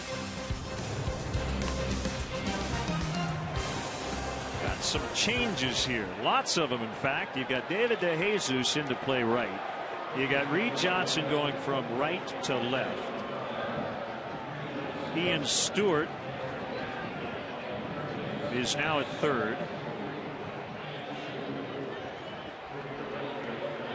And Kerry Wood, who walked 3 in a row, on Thursday with a chance at redemption today, working with a 2-run advantage in the 8th. They're not charged with a run, but he did pick up a blown save.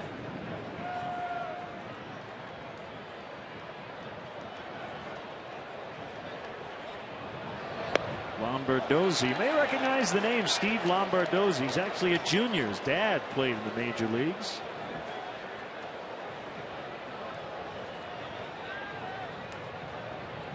He's a switch hitter, and he hits a ground ball right at Starlin Castro. Talk about positioning.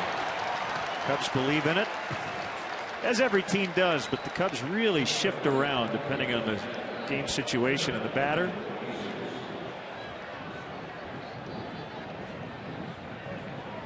Especially tough because I'm sure the Cubs haven't gathered that much information on Steve Lombardozzi to know where to position their defenders, but that time Starlin Castro in exactly the right spot.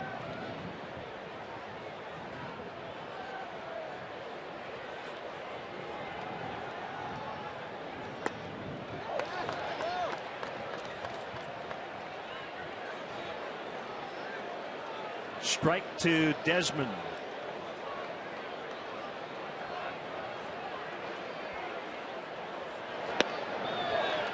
Cutter, strike 2.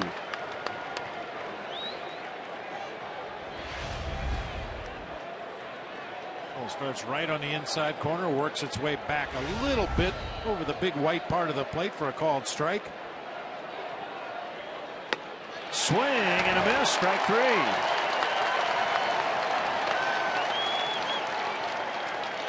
That was just textbook right there, Atlanta. Four-seam fastball to get ahead, a cutter on the inside corner to freeze the hitter, and then another cutter off the outside corner to get the swing and a miss.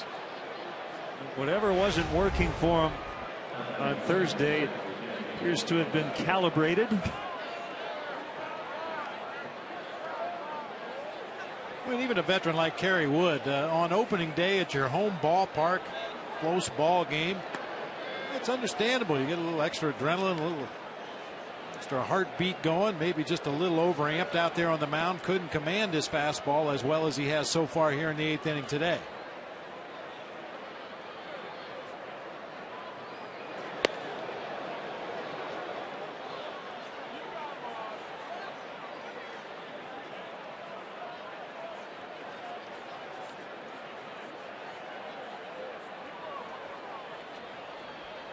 Two 2-0 on Espinoza.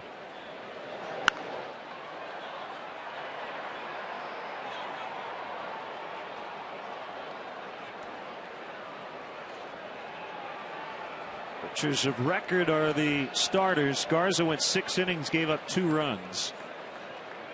Gonzalez 3 2/3, allowed 4.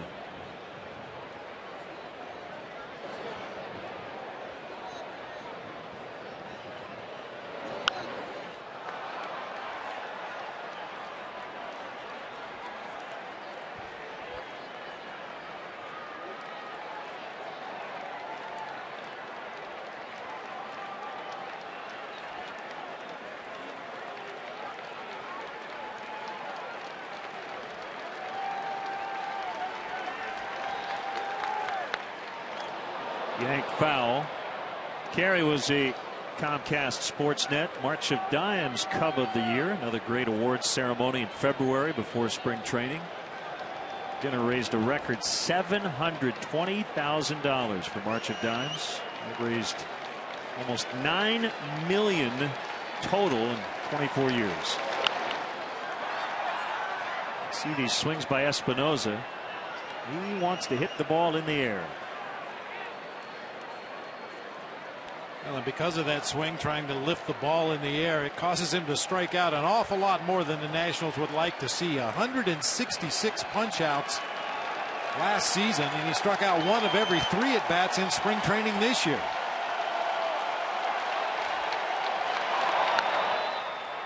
First time he's hit a ground ball in this at-bat.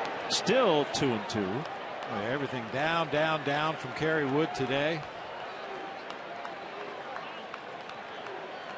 Maybe just finishing his pitches a little bit more, getting a little more extension on his follow through to drive that ball down to the bottom of the zone.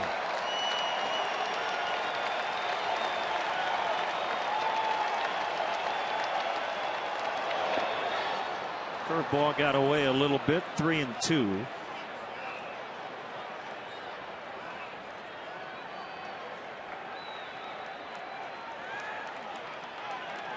Home run threat on deck. And if he bats this inning, it would be as the tying run.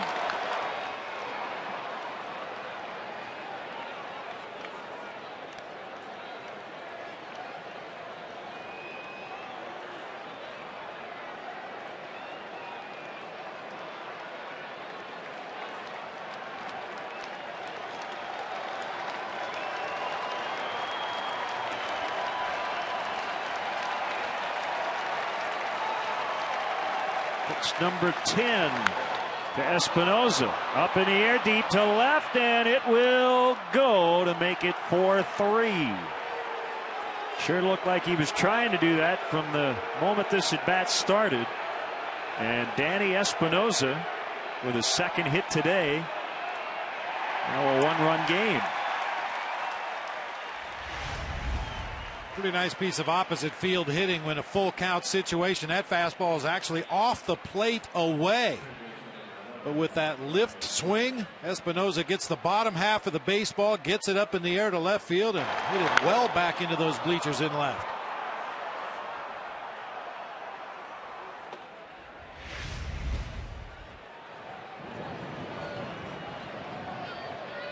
Ryan Zimmerman shattered his bat and bloops one into right. The barrel of the bat is stuck in the turf. You call that a tent peg, but it's actually a little bigger than a typical tent peg. That would be a tent peg for Bigfoot. Yeah.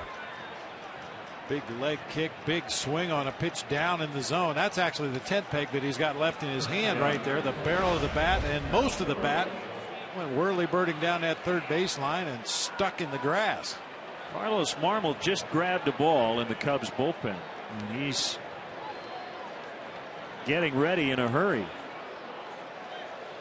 I was just about to say, Len, somebody's going to have to go out there and stall for a little bit of time, either Giovanni Soto or one of the infielders. As we get a look back in the fourth inning, Adam LaRoche picked on a high fastball inside from Matt Garza, banged it off the foul pole down the right field line to give the Nationals the 2 runs that they had before the Espinosa home.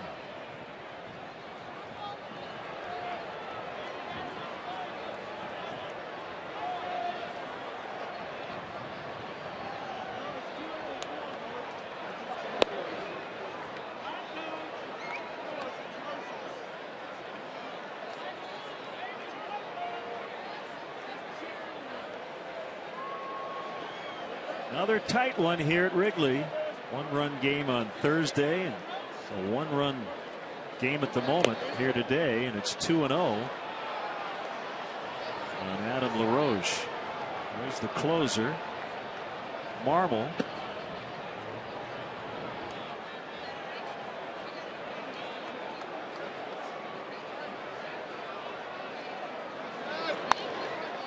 Right field, and it'll drop down for a base hit. DeJesus was playing very deep, and they're at the corners, and now Dale Swaim has a decision.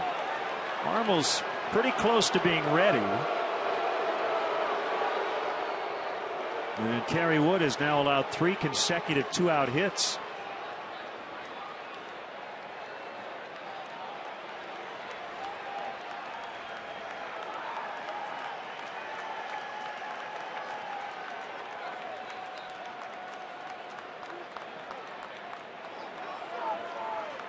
So it will be Marmol with runners at the corners.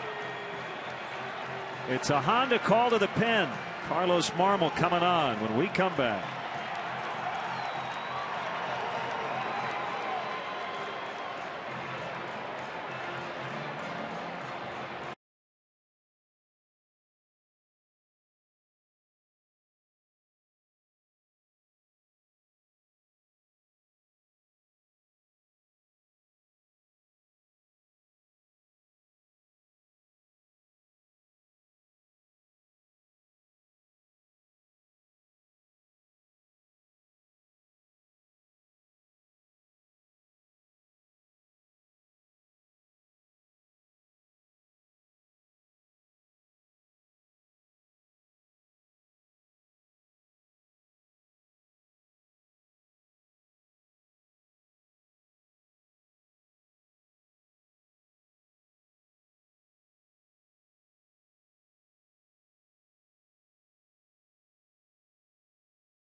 Took the loss on Thursday, got the first 2 men, then gave up a double to pinch hitter Chad Tracy in the ninth rather.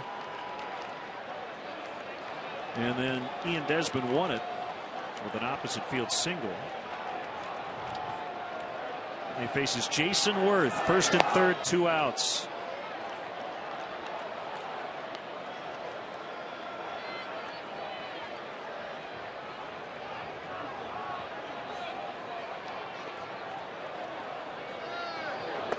Way out of the zone and over the head of the hitter.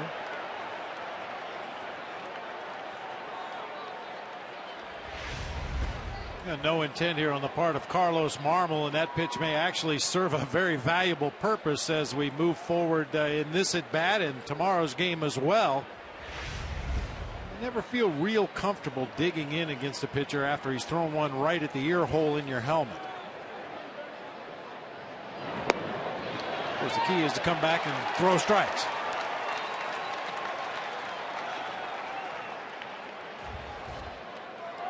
Is AT&T U-verse multi-view. Corner men on the bases with the manager looking on as the Nationals are rallying here late. 3-1. The aforementioned Chad Tracy is on deck. He would bat for the pitcher Matthews, who was lights out in the 7th.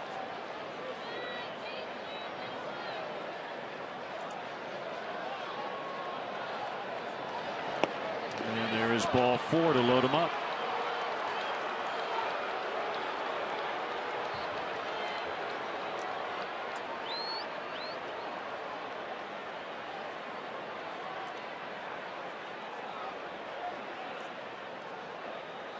Well, Chad Tracy spent last year playing in Japan and might not even be on this roster had not the Nationals had to put a couple of guys on the DL to start the year. But he came up with the key hit off Carlos Marmol in the 9th inning 2 days ago, and he bats with the bases loaded coming off the bench again today.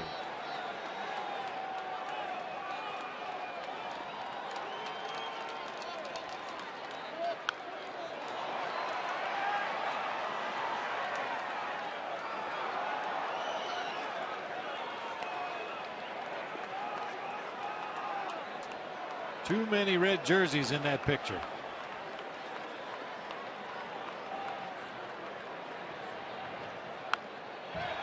Two strikes.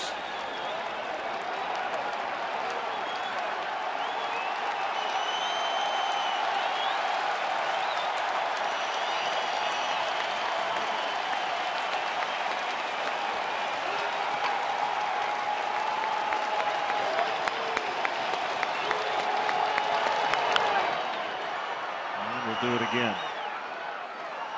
The double technically wasn't a pinch hit, as he struck out in the 8th as a pinch hitter. He was playing first when he doubled and then got removed for a pinch runner.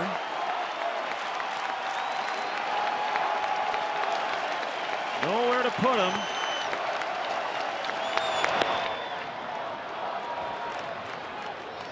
And so far Marmol and Giovanni Soto staying away from that slider, pitch that will occasionally flatten out for Carlos, and for a left-handed hitter at the plate, that flat slider is a real good pitch to hit.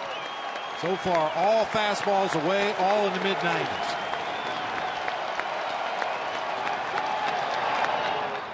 Way out in front that time on the slider.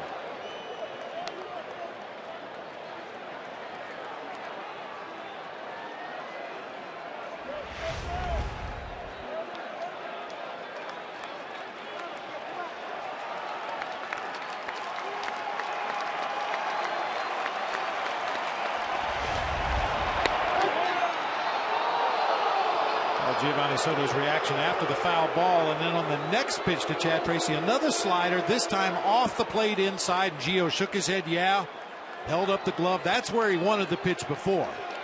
Might have been able to get a swing and a miss from Tracy on the first slider. Ground ball, base hit. One is in, that's Zimmerman. LaRoche scores, and Chad Tracy has done it again. A 2-run single this time to make it 5-4. Now, this is why managers like to have veterans available on the bench to pinch hit in a close situation. Chad Tracy, a good battling at bat against Marmol. Finds that hole in the right side. Wasn't much, just a ground ball past a diving Darwin Barney, but it's enough to drive home a couple of teammates and give the Nationals the lead.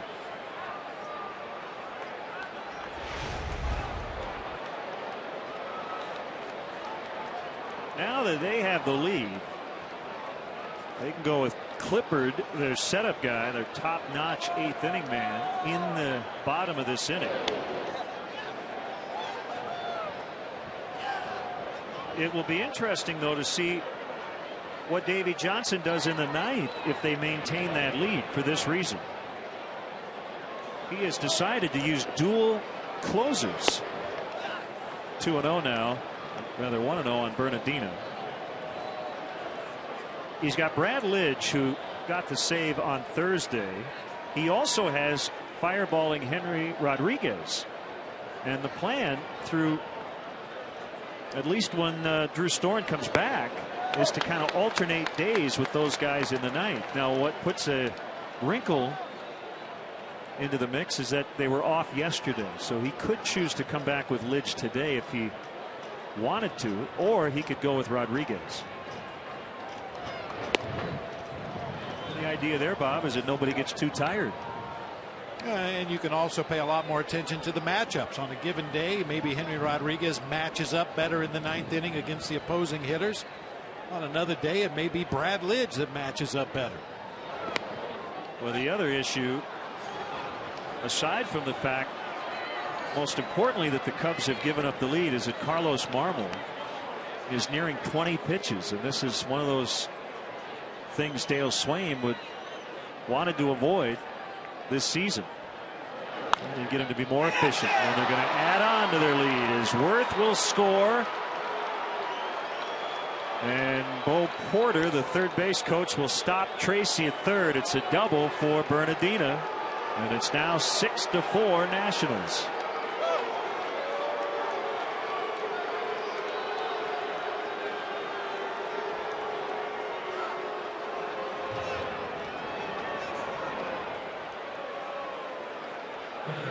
Spazio, the pitching coach, on the phone to the bullpen. We're going to get some activity down there.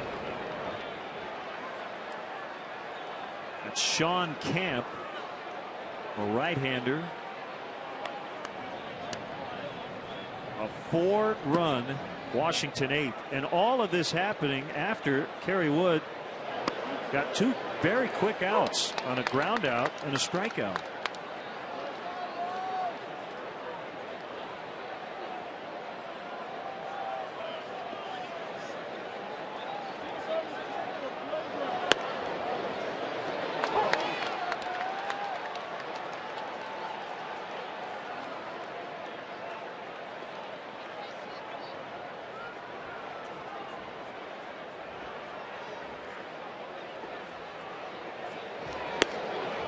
Even if, let's say, the Cubs get the lead with a big bottom of the 8th, I don't think Marmol will get the 9th either way. I think he's at the point where he's probably on his last hitter if Camp is ready.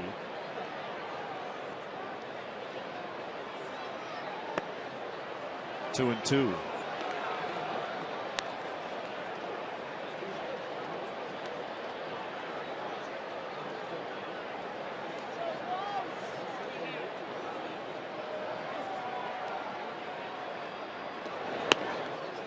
Full count.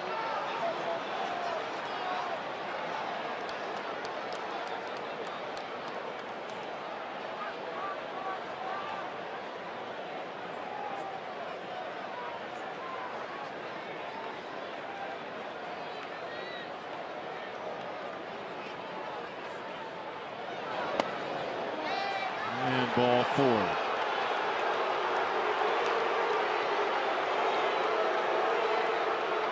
So they are loaded up for the second time, and Chris Spazio making sure Camp is ready.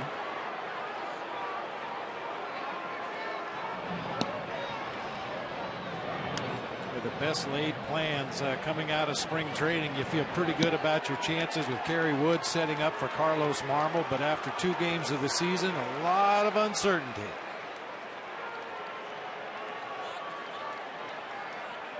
So we'll see our 3rd Cubs pitcher this inning. As Marmol can't get it out.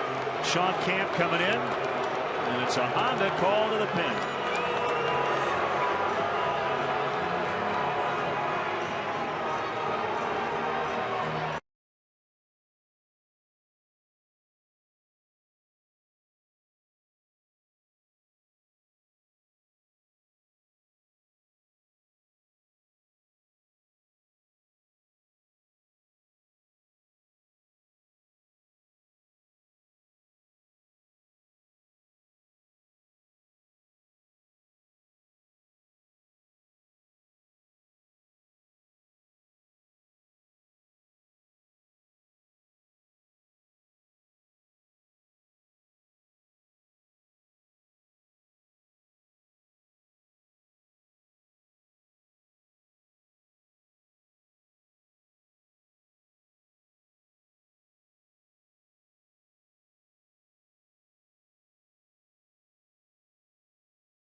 Android and Windows Mobile. Get live audio, pitch tracking, video highlights, and more. Text at BAT to 31826 or visit Cubs.com for details. And it's a Honda call to the pin as right-hander Sean Camp will make his Cub debut. Cubs signed him just after he was released during spring training by the Seattle Mariners. Also got a pinch runner, Brett Carroll, over at 3rd for Tracy.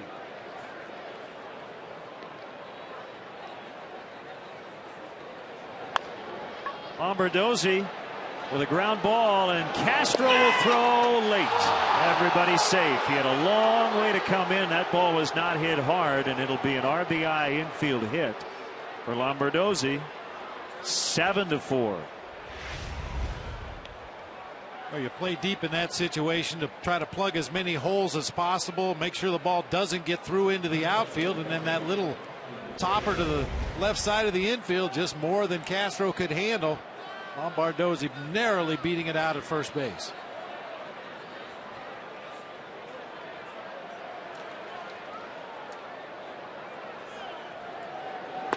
How about this? Ian Desmond's the last guy to make an out after he made the 2nd out of the inning, and it was still 4-2 Cubs. Home run, single, single, walk, single, double, walked, single. 0-2 the count.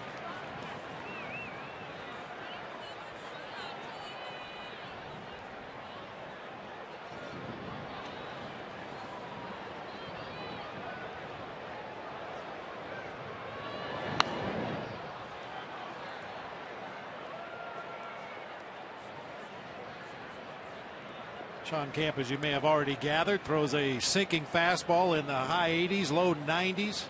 Especially likes to work it to that outside corner to right-handed hitters. Started a little bit off the plate, tail it back to the corner. Also has a real good straight change up and a slider. Former Royal, Ray, and Blue Jay.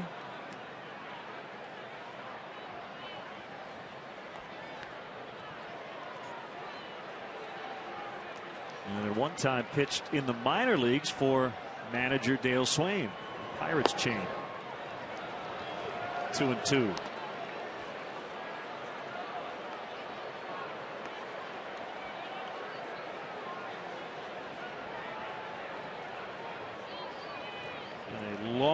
top of the 8th.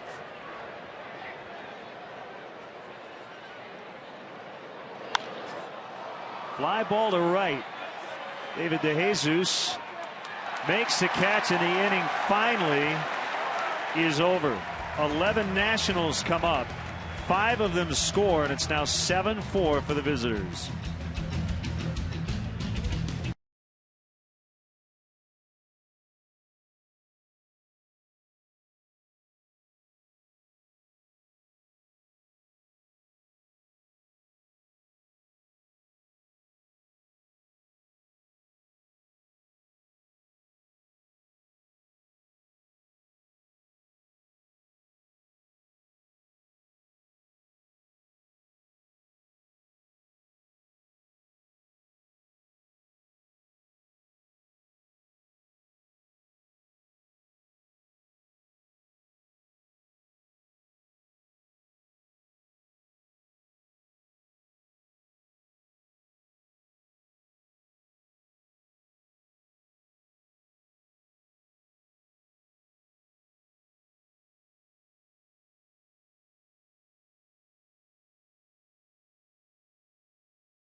Nationals have the lead as we check out our Burger King box score. It is opening week.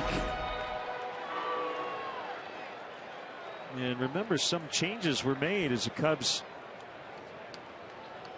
took Alfonso Soriano out of the game for defense. Tyler Clippard, a straight fastball to Marlon Byrd. Brett Carroll now in center, with Bernardina in left.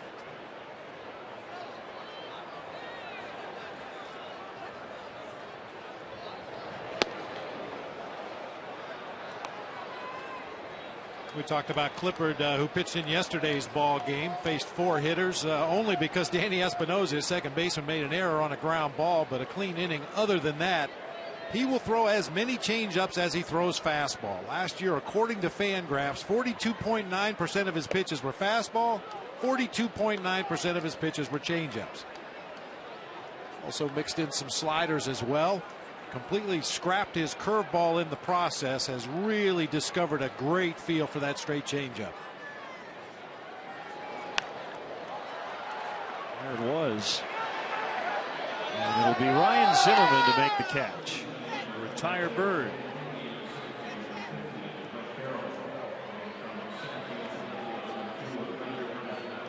I kind of like what Davey Johnson did, Bob. Now, of course, he had the luxury because he's got some really good arms in his pen. But he could have moved Clippard from the 8th to the 9th. But that would have then affected probably every other guy in the bullpen. But he just simply said to Clippard, you're going to stay right where you are with Drew Storen on the disabled list.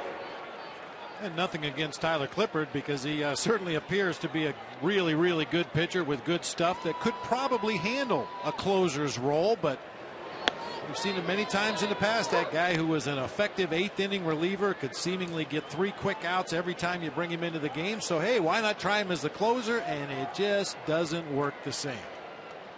So Davey Johnson decides to make the fewest ripples in the pond that he can and leaves Clippard in that 8th inning role. And Brad Lidge and Henry Rodriguez, who are familiar with closing, Oh man, that ninth inning.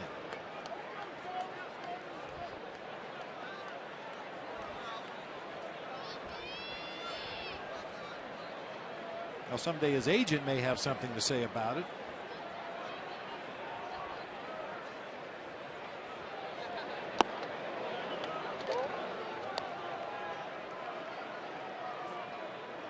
Those guys become very valuable. Yeah. Closers, those guys that get the last 3 outs tend to make a little more dough than the guys that set up. Clippard not only was an all-star last year, he got the win for the National League.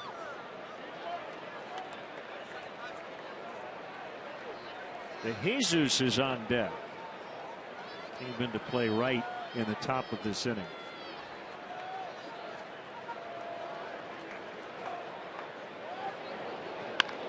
Ground ball, Zimmerman. Pretty routine as he slings across.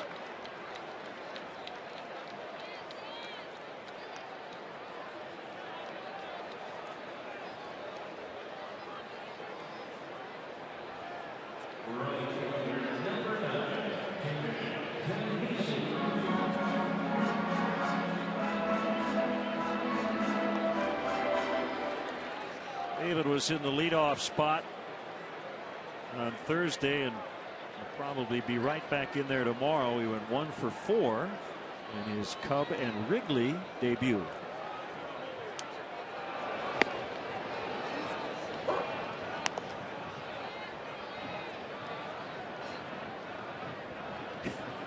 Guess what inning they're in Cleveland after going 16 on Thursday. They're in the bottom of the 11th. It's 3-3. They've already played 27 innings over 2 games. Blue Jays and the Tribe.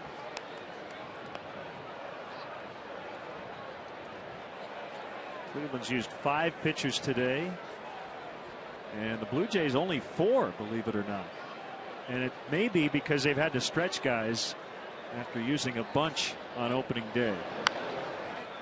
Always a concern early in the season coming out of your spring training, whether it's in Florida or Arizona, and it's just tough to prepare a pitching staff, especially relievers, for multiple extra inning games early in the season. It wouldn't surprise me a bit to see Cleveland and or Toronto have to make a roster move to get some reinforcements up there early in the season. Mets lead the Braves in the 9th 4-2. Lucas Duda with 2 home runs today for New York. That's low, 2-2.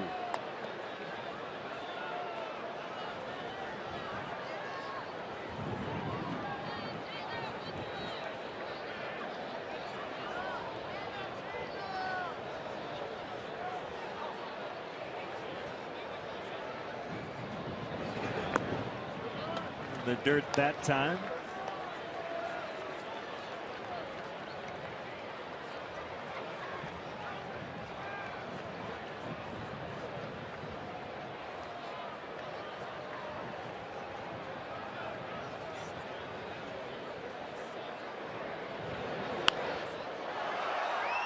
And we'll do another 3-2.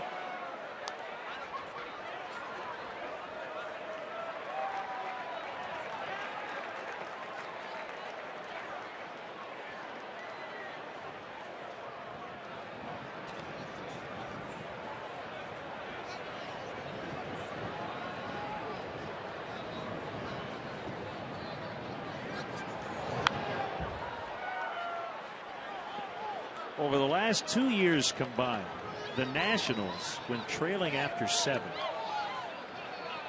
were 9 and 141. They were able to come back on Thursday and have a chance to go 2-0 in that spot this season. I think they worked on that in spring training.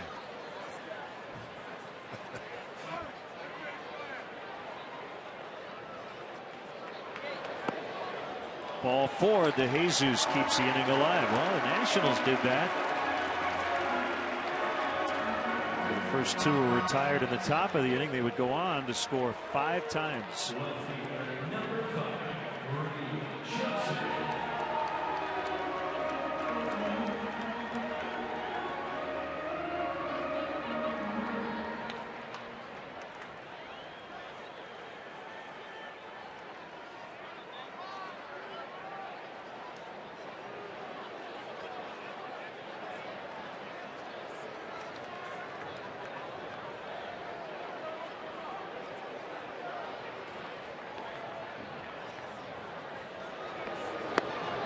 swing and a miss by Reed Johnson.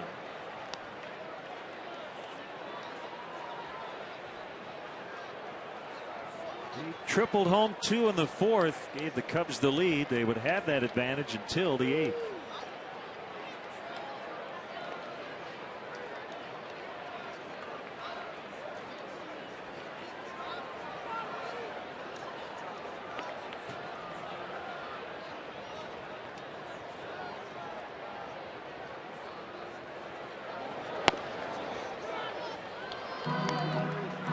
Continues to turn around, Len. Any help you're going to get from the breezes here at Wrigley at this point of the ball game, you're going to have to hit it to left center or straight away left field. Pretty much going straight in from right now. And as you mentioned earlier, temperatures continuing to drop as we move deeper into this ball game.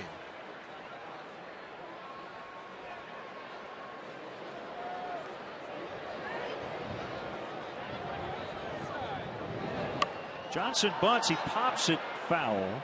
He had Zimmerman back. He's just trying to get on base and put the tying run at the plate in Ian Stewart.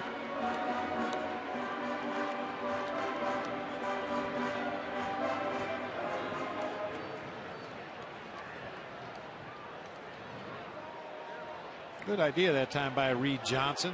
Zimmerman was playing extremely deep at third base and continues to play deep at third base now with 2 strikes. You're absolutely right. Just find a way to get on base and get that tying run to the plate.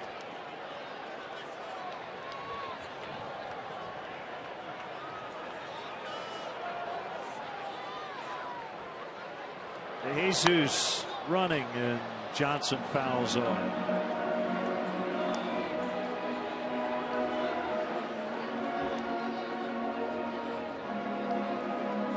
Very defensive emergency swing that time by Reed. The pitch was too close to assume it wasn't going to be a called strike, but not really good enough for him to be able to do anything with it. He's got a piece of it, fouled it off, forced Clippard to come in there one more time.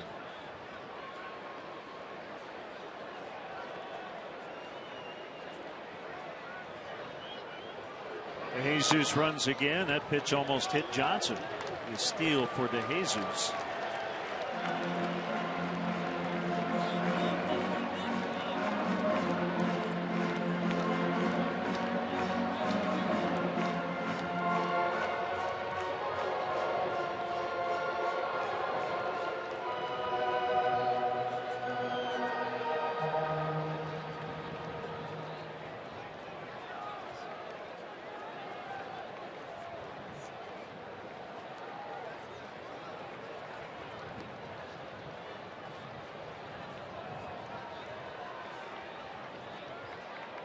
(7-4) the Nationals with the lead. 5 runs in the top of this inning.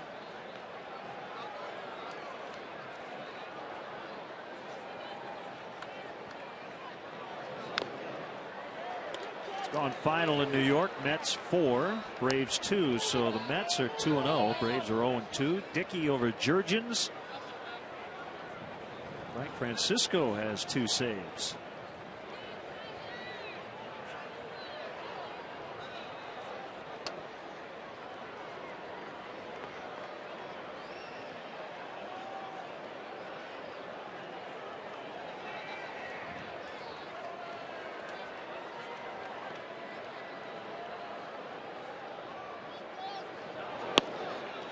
Full count. Ian Stewart would bat next.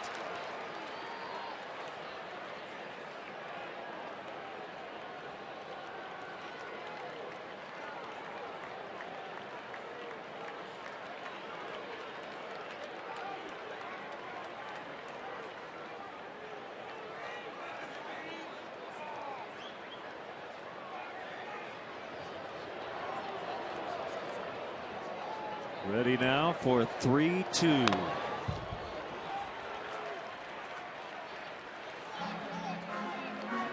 Obviously, Len, the Cubs would like to come back and snatch a victory from the jaws of defeat here today. But the more pitches they can make Tyler Clippard throw today, the better your chances of not seeing him on the mound tomorrow. He pitched in yesterday's ball game, was very efficient with his pitch count. Cubs starting to tack some onto the pitch count here today.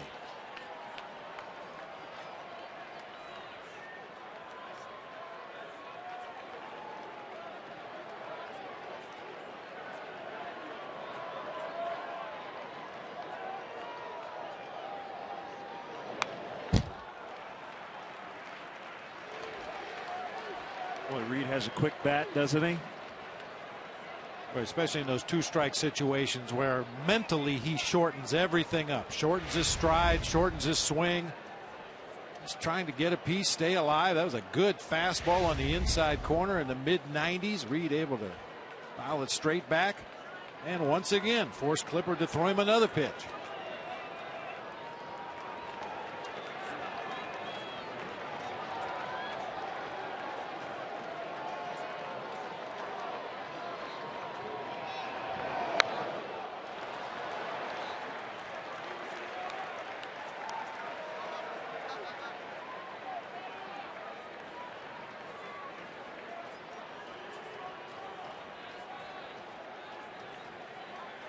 No indication from A.B. Johnson who would get the ninth. The bullpen is quiet at the moment. James Russell's just flipping a ball in the Cubs pen. Seems to indicate he will pitch the ninth for the Cubs. Another 3-2 pitch. Foul tip, strike 3. So we will head to the ninth with the Nationals leading by 3.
Brewers battle the Cubs right here at Wrigley Field. Coverage begins at 6:30 with Subaru Cubs pregame live. Cubs and Brewers Tuesday at 6:30. Only on your home for Cubs baseball. Comcast Sportsnet, fans' best friend. We want to send out our sympathies to our good friend Bob Uecker, the voice of the Brewers. His son Steve passed away yesterday at age 52. And we hope to see Ueck here at Wrigley Field early next week. Camp's going to stay on here in the ninth, facing Danny Espinosa, who kept that 8th inning alive by battling Kerry Wood and eventually hitting a home run. That made it 4-3, and then the hit parade was on.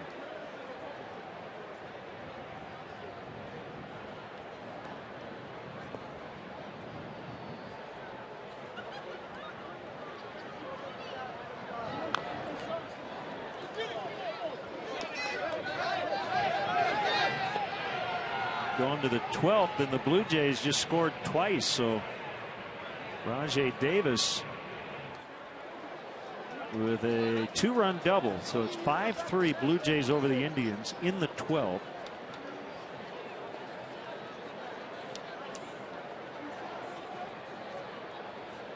Well, the late afternoon games just getting underway. Bounce to Barney.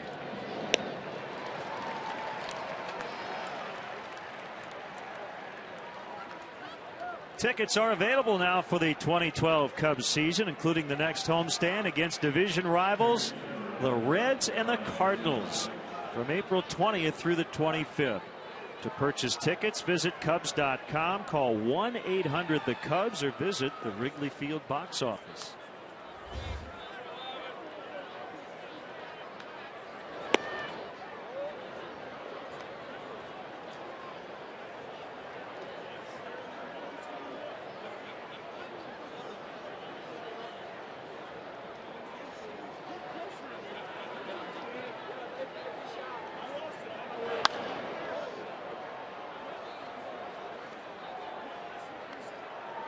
Jeff Samardzija gets a start tomorrow against Jordan Zimmerman. That's an intriguing pitching matchup.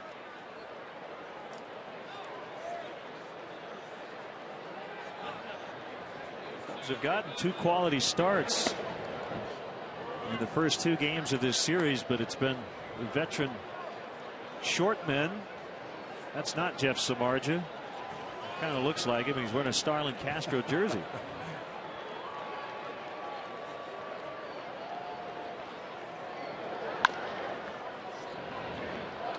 Speaking of Castro, 2 outs. You don't want any part of your team to struggle, but when it is the back end of your bullpen, that can be demoralizing. You know, it's like a field goal kicker missing a game winner or a game tire at the end of regulation.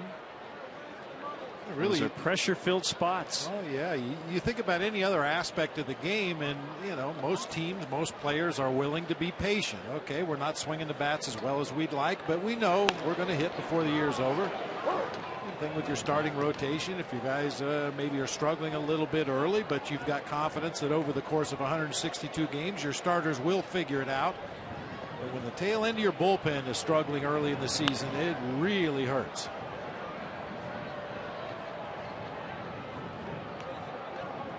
And especially because those relief pitchers don't get the same kind of work in spring training. I think we only had a few pitchers that threw back-to-back days in spring training. To the best of my knowledge, nobody threw 3 days in a row.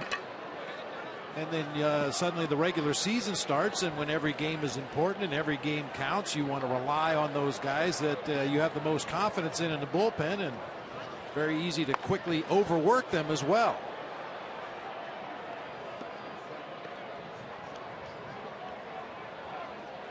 And I'll tell you, it's more frustrating for the guys that are involved than anybody else. You could tell by Kerry Wood's comments after the ball game yesterday.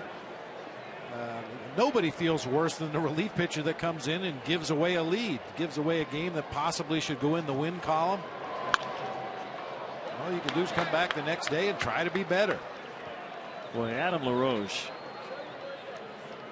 who had a really rough opener, to say the least, has made up for it big time today. That's his 4th hit.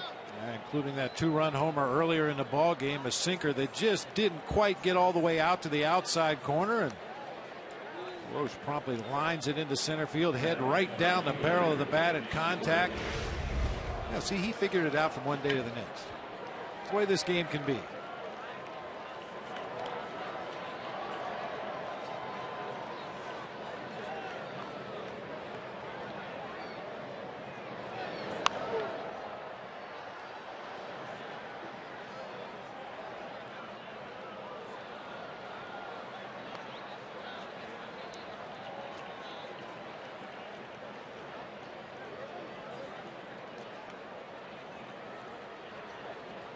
The 4 hits for LaRoche, career high.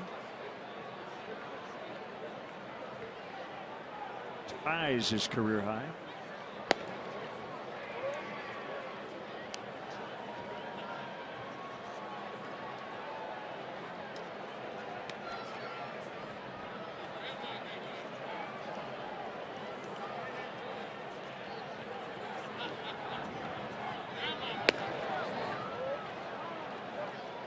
You can see that low 3/4 delivery from Sean Camp really gives him a little extra movement on his fastball. However, that lower arm slot will cause your slider to flatten out a little bit, which is why he really focuses on keeping that slider out of the middle of the plate. If he can work it to the outside corner and away against the right-handers, it can be a very effective pitch.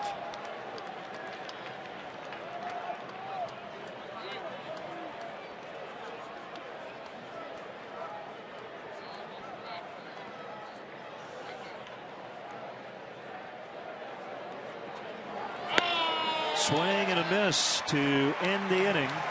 National strand 1. Last chance now for the Cubs against Henry Rodriguez in the bottom of the 9th.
Okay, this April schedule is not easy. Got the Brewers coming in, and the next and first road trip will be to St. Louis and Miami, even though the Marlins have struggled here in the first couple of games. Got the Phillies on the April schedule as well. Cincinnati. That's why when you have late leads like this, you want to hold them. As Henry Rodriguez is on to try to grab the save with his team leading by 3 runs.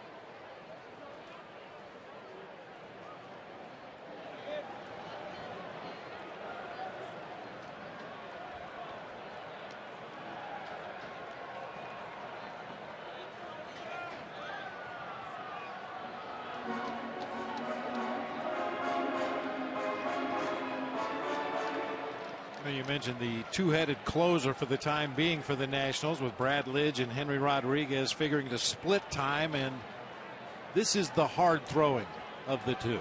Henry Rodriguez average fastball last year 98 miles per hour. Average. There it is, 98. First at bat for Ian Stewart today.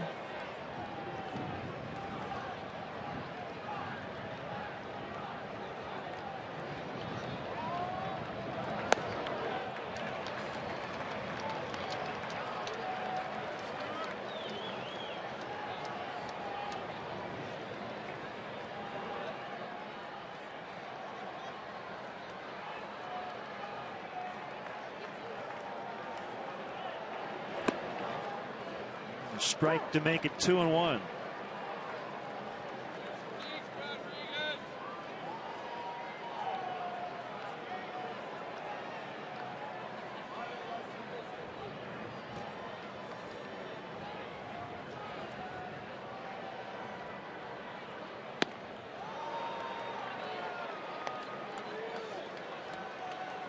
'93, I believe that was a changeup. Also throws a slider, but when he's got that good fastball popping, he rarely wastes time with his other pitches. Like a fastball in right here.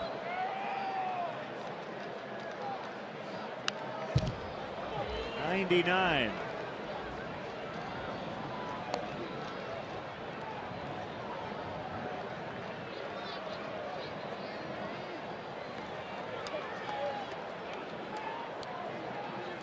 We have alluded to Drew Storen, who is their closer. He's on the disabled list. He has right elbow soreness.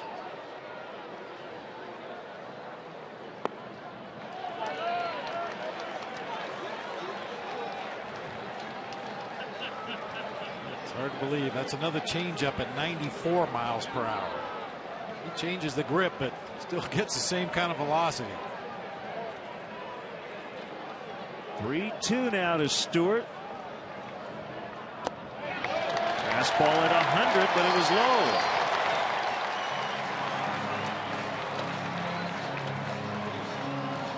So now the question for Davey Johnson is, all right, if Rodriguez starts to get in a jam, does he even think about getting Brad Lidge up? Oh, I definitely think he'll think about it. Depending on what Henry Rodriguez does to the next hitter he faces here, Starlin Castro, I think it could become a reality quickly. We've been talking about how devastating it is for your bullpen to give up late leads in ball games you feel like you should win, and I think Davey wants to experience that.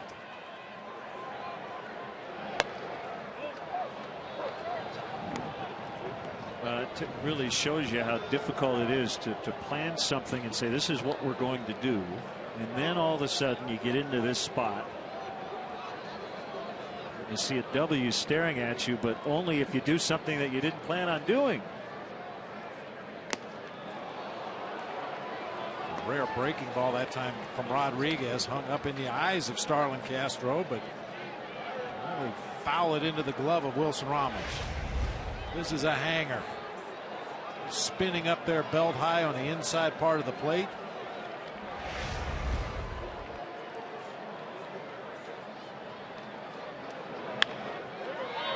It's foul, about a foot and a half wide of third. Miguel Cabrera with a first inning home run. 2-run shot off Josh Beckett. 2-0 Detroit over Boston. Aaron Hill with a homer for Arizona. RBI double for Chris Young. 2-0. Diamondbacks lead Madison Bumgarner and the Giants in the first.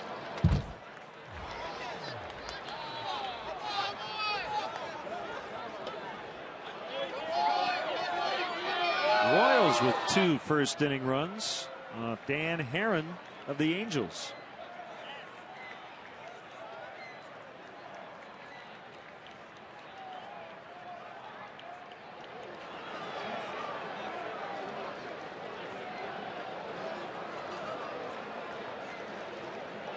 Another 0-2, and he got him. No, Bob, I do wonder, in spots like that, Starlin gets into a bit of a swing mode. You know, with a 3-run deficit here, 2-run homer doesn't accomplish a ton. Gets you within 1, but you need base runners. Yeah, chase that slider in the dirt right there. And it's understandable for a guy like Castro, who has such great hand-eye coordination. When he gets to 2 strikes, he feels like he can at least get a piece of any offering that a pitcher might throw up to the plate. And the great equalizer is what we saw right there from Henry Rodriguez. Throw something in the dirt, throw something way out of the strike zone, and hope that that swing mode continues and you can get him to chase a bad pitch.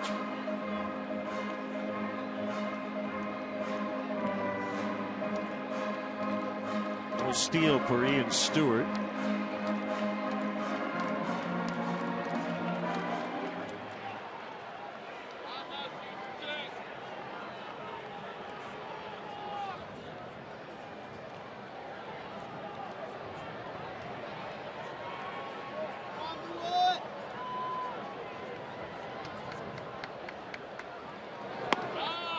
Fastball called strike.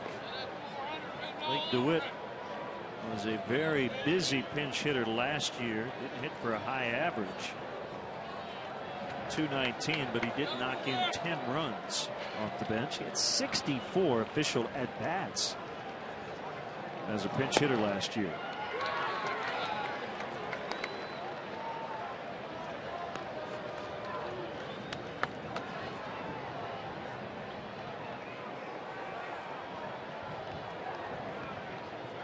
Right to left wind at the moment.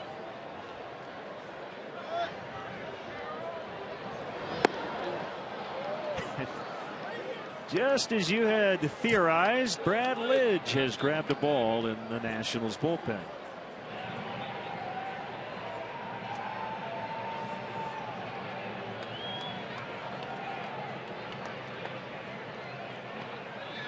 I think it's something Davey Johnson wanted to do today, but swing and a miss on a changeup at 92 for out number 2. And I think Jim Lett, right as that pitch was being thrown and DeWitt swung and missed, everybody in the Nationals dugout looked at the bullpen and said, hold off, don't let him throw a pitch.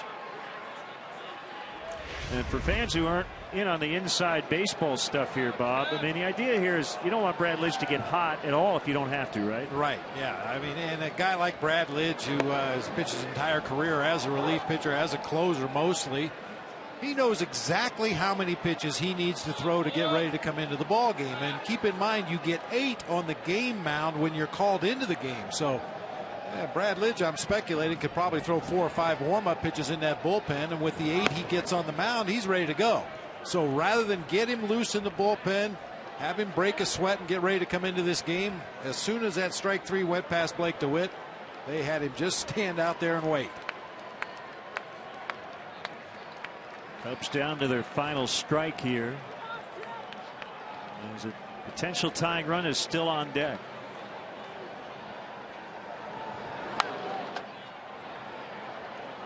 Hey, don't forget, coming up next after the ball game, Todd Hollinsworth and Dave Kaplan with our Cubs post-game live, brought to you by Horseshoe Casino.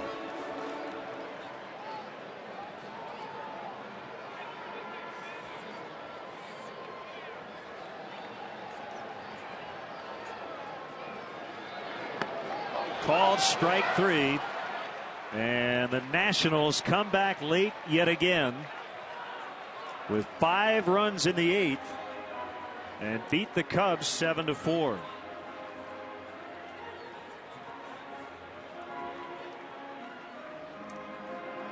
Our GMC player of the game is former Cub Chad Tracy. Had the big hit to set up the game-winning run in the 9th the other day. And the big hit here today as well.